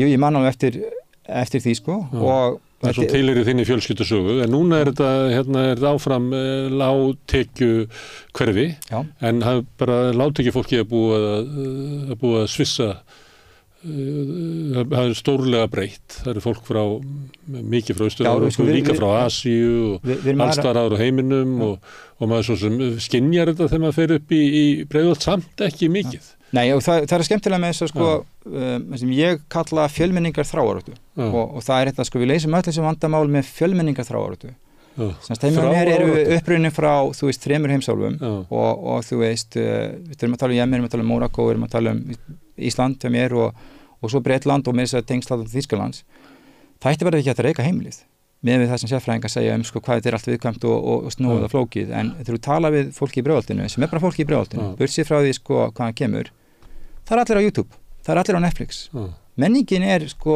löngu orðina svolítið svona alheimsmenningu sem er þú veist partur af þessu þarna globalization dæmi það er miklu líkari heldur að vera ólík það er bara engin munur á fólki nema aðalega í einhverjum tilfellum er það sko framkvæmd gagnvart kvenfólki og það er sjaldgæft þú veist en það eru svona einu árekstrarpunktarnir sem að ég sé og mér finnst ekkert leiðilegra en að fá sko eitthvað sérfræðinga inn sem að tala fjölmenningu við börnin í þú veist, í fjölmenningahverfi og að segja sko að vandamáli fordómar og allir bara með hvítur og litin eru rasistar og burtséð frá því að þetta eru börn sem kannski erfitt að vera hvít og ekki innfætt og þarna einfalda því svona ljóta pakka, vera raða fólki í hópa, minnka samkendina, bara skrúan alveg niður og svo kannski við komum að tjá sig í fjölmenningum með langar að flytja til London að því það svo mikið fjölmenning, bara kotti í Breiðholtið. Þú veist, vertu með okkur og þú veist, ef dreymir í fjölmenningu, kóti til okkar, en þú veist, það alltaf að vera fyrir vonbrigðum, að við erum öll að borða pólskan mat og þú veist, við kunum að sletta á mörgum tungumálum,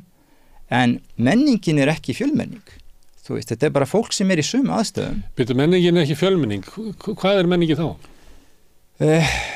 Amerísk útgáfamenningu eða þetta íslensk menning eða hvað þetta? Þetta bara breiðholtsmenningin, þetta bara nútíma breiðholtsmenningin að þú veist, ég festi bílinn minn og þú veist, þarna ég veifa bara næsta manni sem í bíl, hann stekkur út ég byrja bara að tjaka, þú veist skilur maður íslensku, nei, ok skilur ensku smá, þú veist og hann ætlar að hjálpa mér og við fyrir bara í það að losa bílinn, þú veist þetta æðislegt, það samkennd, það samstaða og við erum ekkert að pæla í því, þú veist hvernig við erum á litin eða neitt svoleiðis og þarna það raunveruleiki. Þannig að samfélagið, þú myndir meta það gott og efnilegt og bara stundufallegt og þú veist, og ég meina með sínum svona annmörkum og átökum og þú veist eins og var líka í gamla daga, það var þarna fullur kall sem að barði konuna sína og þú veist, þannig var það og þannig það líklega áfram, þannig það eru annmarkar. Sama hverfið, þetta bara ofgóð saga, sko, ég þekkti barn sem ég leik með 2 systkini og eitthvað veðdög þá var mér sagt að mamma og pabbi tói þarna slísi og bara vinnu horfin og allt í leið, en það var svona rosa brunamerki í kringum íbúðina. Þá hafði hún einmitt sko, þetta var drikkjufólk og hún hafði hellt bensín yfir hann og þarna og þú veist, þannig að þetta hefur alltaf verið sko, en við erum bara að tala það sem að, þú veist, þú myndir kalla verkafólk, þetta bara fólk sem í vinnunni að borga skattana sína. Og við vitum það, ég fengi fólk hérna til þess að rifja upp Breiðholt á sínum tíma og fólk sem ólst upp í fellahverfinu og svona talar að mikið til hlýju það hverfi, öfugt við það sem að fólk kannski heldur. Og sálin ennþá þarna. Já, að samfélag lágtekju fólks getur verið hérna ótrúlega sterkt og miklu sterkara heldur en kannski það sem að fólk rennir bílnum sínum inn í bílakjallarann og tekur lyftuna upp í íbúðuna sínar. Þannig að það bara þannig. Það getur verið hérna, mjög sterk samfélag þar sem eru sko hérna ekki blöndun stjætta, heldur bara lágtekju hverfi. Já, þetta svona vandinn sem þú lýsa skólinn og svona grunnstóðirnar sem ætti að koma frá hennu opinbera undir þetta samfélag. Allar grunnstóðirnar eru í vandræðum. Vandamál ekki samfélagið. Já, og svo erum við líka, eins og ég sagði í greinni, ég þorði að segja það, með sko við erum að bæta, sko, barn með erlendur uppruna sem talar ekki tungumálið og á kannski, hefur aðrar þarfir líka. Það veldisvöxtur á málum sem við þurfum að vinna úr. Af því þú tekur samskiptin í burtu, þá þyngist allt, sko. Og svo erum við náttúrulega, sko, óhaflega bjartsýnum bæði okkar eigin frammistöðu og þú veist hversu lengi þetta má ganga án þess að við förum að vinna í þessu. Hættan ekkert að þú veist, tökum við flóttafólki allt í lagi, en gerum við það endalaust án þess að þjónusta þetta fólk. Ég meina, sko, það leikskóli í hverfinu, þar fólk að bera sig stundum á mótnana. Og maður myndi hugsa með bara guð minn almáttu, þetta vera forsíðufréttir, hver fyrir að tala þetta? Og það eru matabifræði sem eru bara langar og leiðilegar og þarna engin klósett. Matabifræði hvar? Það í mataraðstoð. Hérna í fjölskylduhjálp? Já, menn fólk þarna klukkutímanum saman og svo ertu líka náttúrulega með fólk í þeim hópi sko, sem þarf miklu víðtækari aðstoð og þú veist, það eru hættulegir einstaklega sem gangum og það ekki sko, ég sé alveg umræðan þá sko, já það fordómar að halda flóttafólk sé hættulegt og þú veist, þú ert að miskila menninguna en þegar ég sé mann sem sko fullur að heift væntanlega, þú veist, í alvarlegri sko krísu, geðræði ekki að fá neina aðstoð og mögulega búin að ganga alls konar tráma og þú veist, hérna á landinu bara hvað með þetta hvaða fórsendu og þú veist, og hann að hóta fólk í Vestlandseyri og ég með barnið mitt sem var 5 ára og ég fatt að ég fór fótgangandi þú veist, þá orðin leiðin heim hættuleg og svo sama dag var ykkur barinn meðvitunarlaus og fannst í hverfinu og aldrei sagt hvar og þú veist, það ekki fordómar að segja þetta ekki í lagi, þú getur ekki bara verið með fólk sem að þú veist, þarf aðstoðlaust og það semst svo þessi öfgadæmi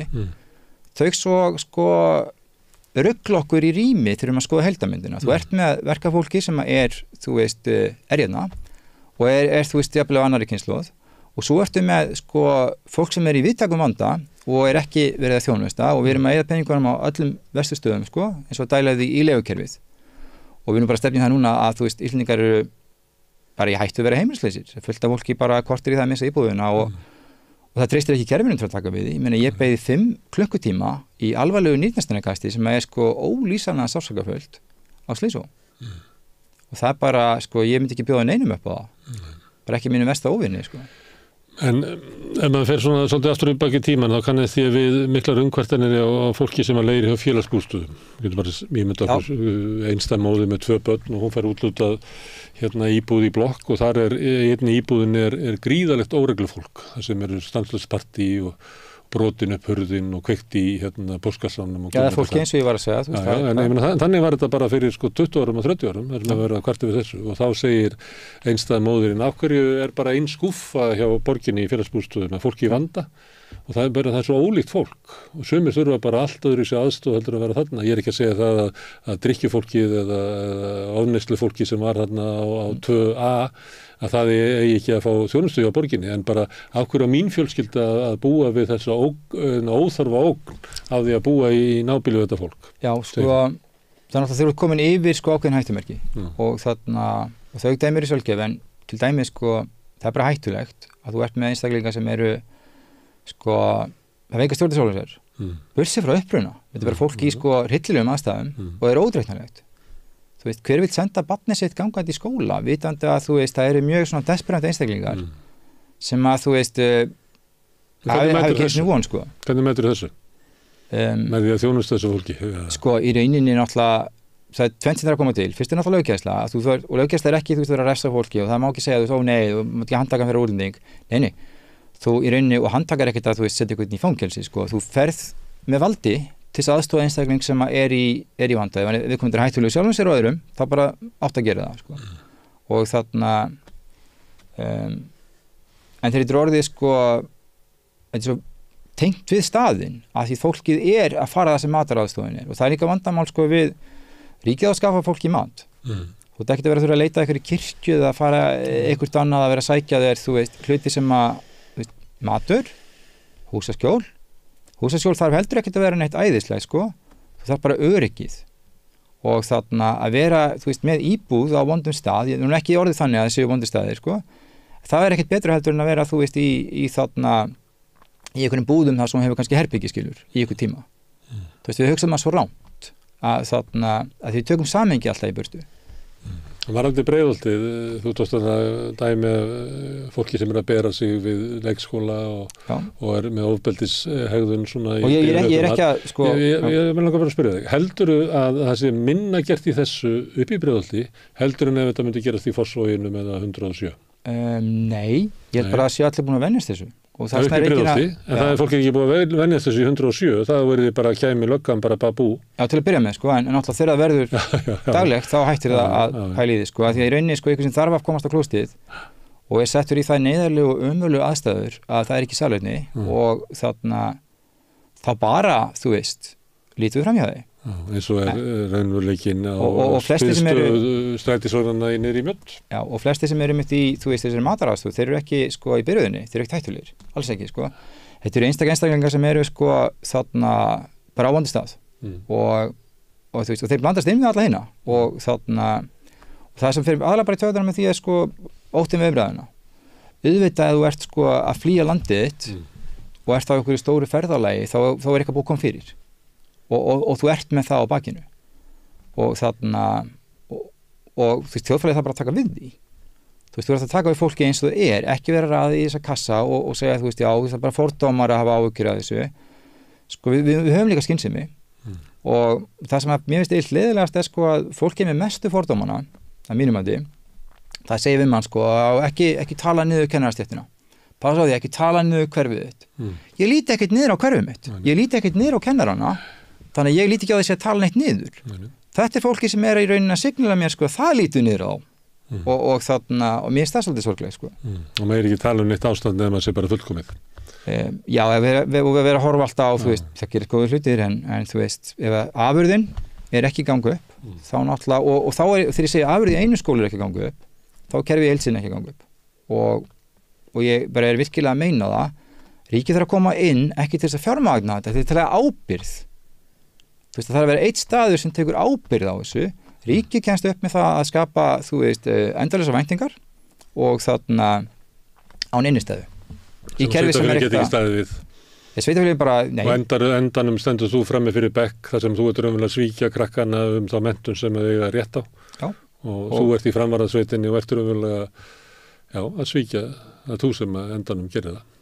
Já, vegna þess að það vantar alla línuna þetta fyrir aftan þig. Og ég, þú veist, hef oft sagt að þarna, ég gæti ekki hjálpaði með stofuna en ég fór út fyrir stofuna og þetta er ekkert nýtt sem í grunni, sko, ég er búin að fara í náttúrulega, ég fór í framboð Vistfólkennarfélagi Reykjavíkur og er núna í formannsframboði og það, að því ég, þú veist, vill fá að tala og mér finnst þarna Kennarafélagi Reykjavíkur bara ekki hafa sagt neitt ekki, þú veist það ekki verið blásið neina lúra allavega og þarna ég er líka í þú veist, samningarnefnd félag grunnskólakennara og þannig ég er búin að vera svolítið aktífur í þessum félagshlutum og það er ekki mitt eðli að vera að taka þátt í svona en ég bara sprakk svolítið inn í mér út af þessu og öðrum málum. Það er náttúrulega búið að vera sko lífeyrin, ég sikirinn lífeyrin, hann lækkaður 34% þegar ég útskrifast, bara þú veist, kortir fyrir útskrift breytar þessu. Ég borgaði það sama og kollegar en ég fæði minna tilbaka. Það er vonandi verið leyst með einhverju dómsmáli. Það er vont kerfi og kannski ég er að blanda því núna. Þannig að ég verið fyrir vonbrigðum þar, svo náttúrulega heilsa mín eyðilögð með aðstæðum og samviskubitið mitt fyrir að geta ekki verið í vinnunni og þú veist þess að margt sem ég þarf að vera að gera og þarna ég fenn náttúrulega líka sko eins og það var samráð þú veist nýja skólakerfi því að það er hættulegast að við stjórnmálamennir þeir leggja niður kerfi og byrja på nýtt. Það tefur allan prósessin sko, það er til þarna drög aðgerðaáætlunum hvað að gera þetta í tungumáludæminu en þeir lögðu niður stofnunina þú veist. Svo er alltaf að byrja på nýtt og finna aftur sérfræðingarna og ef það er ykkur sérfræðingar að fara að dæma þú veist allavega menntakerfið þá eru það að vera kennarar. Þú veist, þeir eru sérfræðingar og þeir eru svolítið búin að kannski taka þátt í þessu umgjörðingu sko á sjálfum sér. Þetta er fólki sem veit hvað við þurfum að gera og aðstæður eru mismunandi en mér finnst að sko ríkið þurfi að tryggja menntun í landinu. Þá engin annar að vera að tryggja það. Ég sé ekki sko sem stjórnmálafræðingur lógikina í því að við séum með einhvern eitt hlut sem er skólaskylda, þetta er eina skyldan okkar og við leifum því bara að það séu bara alls konar útfæslur. Að þú veist, fólk vil ekki, þú veist, ríkis bensinstöðu eitthvað, það skiptir með engu, en þarna er sko, ríkið er að skylda þig og ríkið er með einokun og ofbeldi, það má draga þig inn í þessar stofnanir, hún þarf þá að vera eins og öll. Það má taka börnin af þér ef að fara ekki í skóla. Já, og þannig að þetta er svolítið meir en bara sko sveitafélagsmál. Herðu, Eðvar, takk fyrir að koma hingað. Já, takk fyrir að þarna mikilvæg mál og við ætlum að reyna að halda hérna áfram, kannski fæ ég þið hérna setna þegar við erum búin að fara svona eins og einn hring þetta mál og efnum til svona fjölbreyttir umræðu, stundum er gott að byrja á því að tala svona við einn í einu þegar það er svona náutan en svo kemur að tíma það er gott að fá ykkur svona orðaskipti. Já, ég þarna er alveg óhrættur við að tjá mig og þú veist það brennur í mér að ræða málið, þannig að ég Robert, takk fyrir það. Og ég þakka Eðvarð og öllum gestunum sem hingað komu í dag, kærlega fyrir og ykkur sem eru að hlusta og horfa. Það er þið sem að búið til hennan galdur, breytið þessu samtali okkar Eðvarðs yfir í eitthvað sem að gæti kallast fjölmiðlun. Þið getið hjálpað okkur mikið með því að benda vinum og vandamönnum á það efni á samstöðunni sem að ykkur líkar og þá fara þeir að skoða og þar með byggist upp dreifikerfið, þannig virkar kerfið í dag. Við höfum ekkert efni á að auglýsa, þannig að við höfum bara byggst upp á góðri afspurn. Við getum bent á að efnið okkar er á Facebook, það er á YouTube, það er á öllum hlaðvarsveitum, það er í útvarpinu, 89,1 á FM á Stórhöfðbergarsvæðinu, það má sækja þær útvarpsendingar líka á spilarann, spilari.is á netinu og spilarinn líka app sem má hlaða niður í síman og þá getið þið hlustað á samstöðun og allar íslenskar útvarpsstöðvar hvað sem er í heiminum. Við erum komin í sjónvarpið, já þeim sem að fá sjónvarpið sitt frá símanum, við erum með 5 á fjarstýringunni, vonandi munu önnur fjarskiptafyrirtæki bjóða sínum viðskiptavinum upp á efnið frá samstöðunni, 24 tíma sólarhring, 7 daga vikunar, allan ársins hring, samfélagsumræða við þetta, rauða borð og í öðrum þáttum samstöðarinnar. Þið sem vilja hjálpa okkur að byggja upp samstöðuna sem svona öflugan umræðu vettvang og fréttamiðl geti ekki afskrifundur. Þá farið inn á samstöðun.is, það er hnappur sem ástættur áskrift. Þið getið skráð okkur fyrir 2500 krónur sem er grunnáskriftið, þið megi borga meira eða viljið og þið sem er kjósið getið látið áskriftunar en sem félagsgjöld inn í alþýðufélagið og það er alþýðufélagið sem er félagsskapur áskrifenda sem á og rekur samstöðuna. Þetta er fjölmiðill í eigu almennings og fyrir 2500 krónur þá getið þið fengið allt efnið okkar en líka eignast fjölmiðl í félagi með öðru fólki. Það stutt eftir helginni en ég óska ykkur bara góðs tíma yfir hana, svo sjáumst við hérna aftur á morgun klukkan 8 annað kvöld, þá verður rauðaborðið hér með öfluga samfélagsumræðu. En takk fyrir í bili. Klar. Já. Ég fann það verið ekki að taka vatnið og tukti þarna fyrir að næsta tala. Þetta var ágætt og ég að taka alveg viljandi sko. Hvernig ég ætlaði að spyrja það svona viðbröð þessari grein, hvernig voru þau? Þau eru búin að vera jákvæð sko. Þetta var svolítið snilgjað mér sko. Gummi 10 kommentar, einn af þessum fasta kommentar.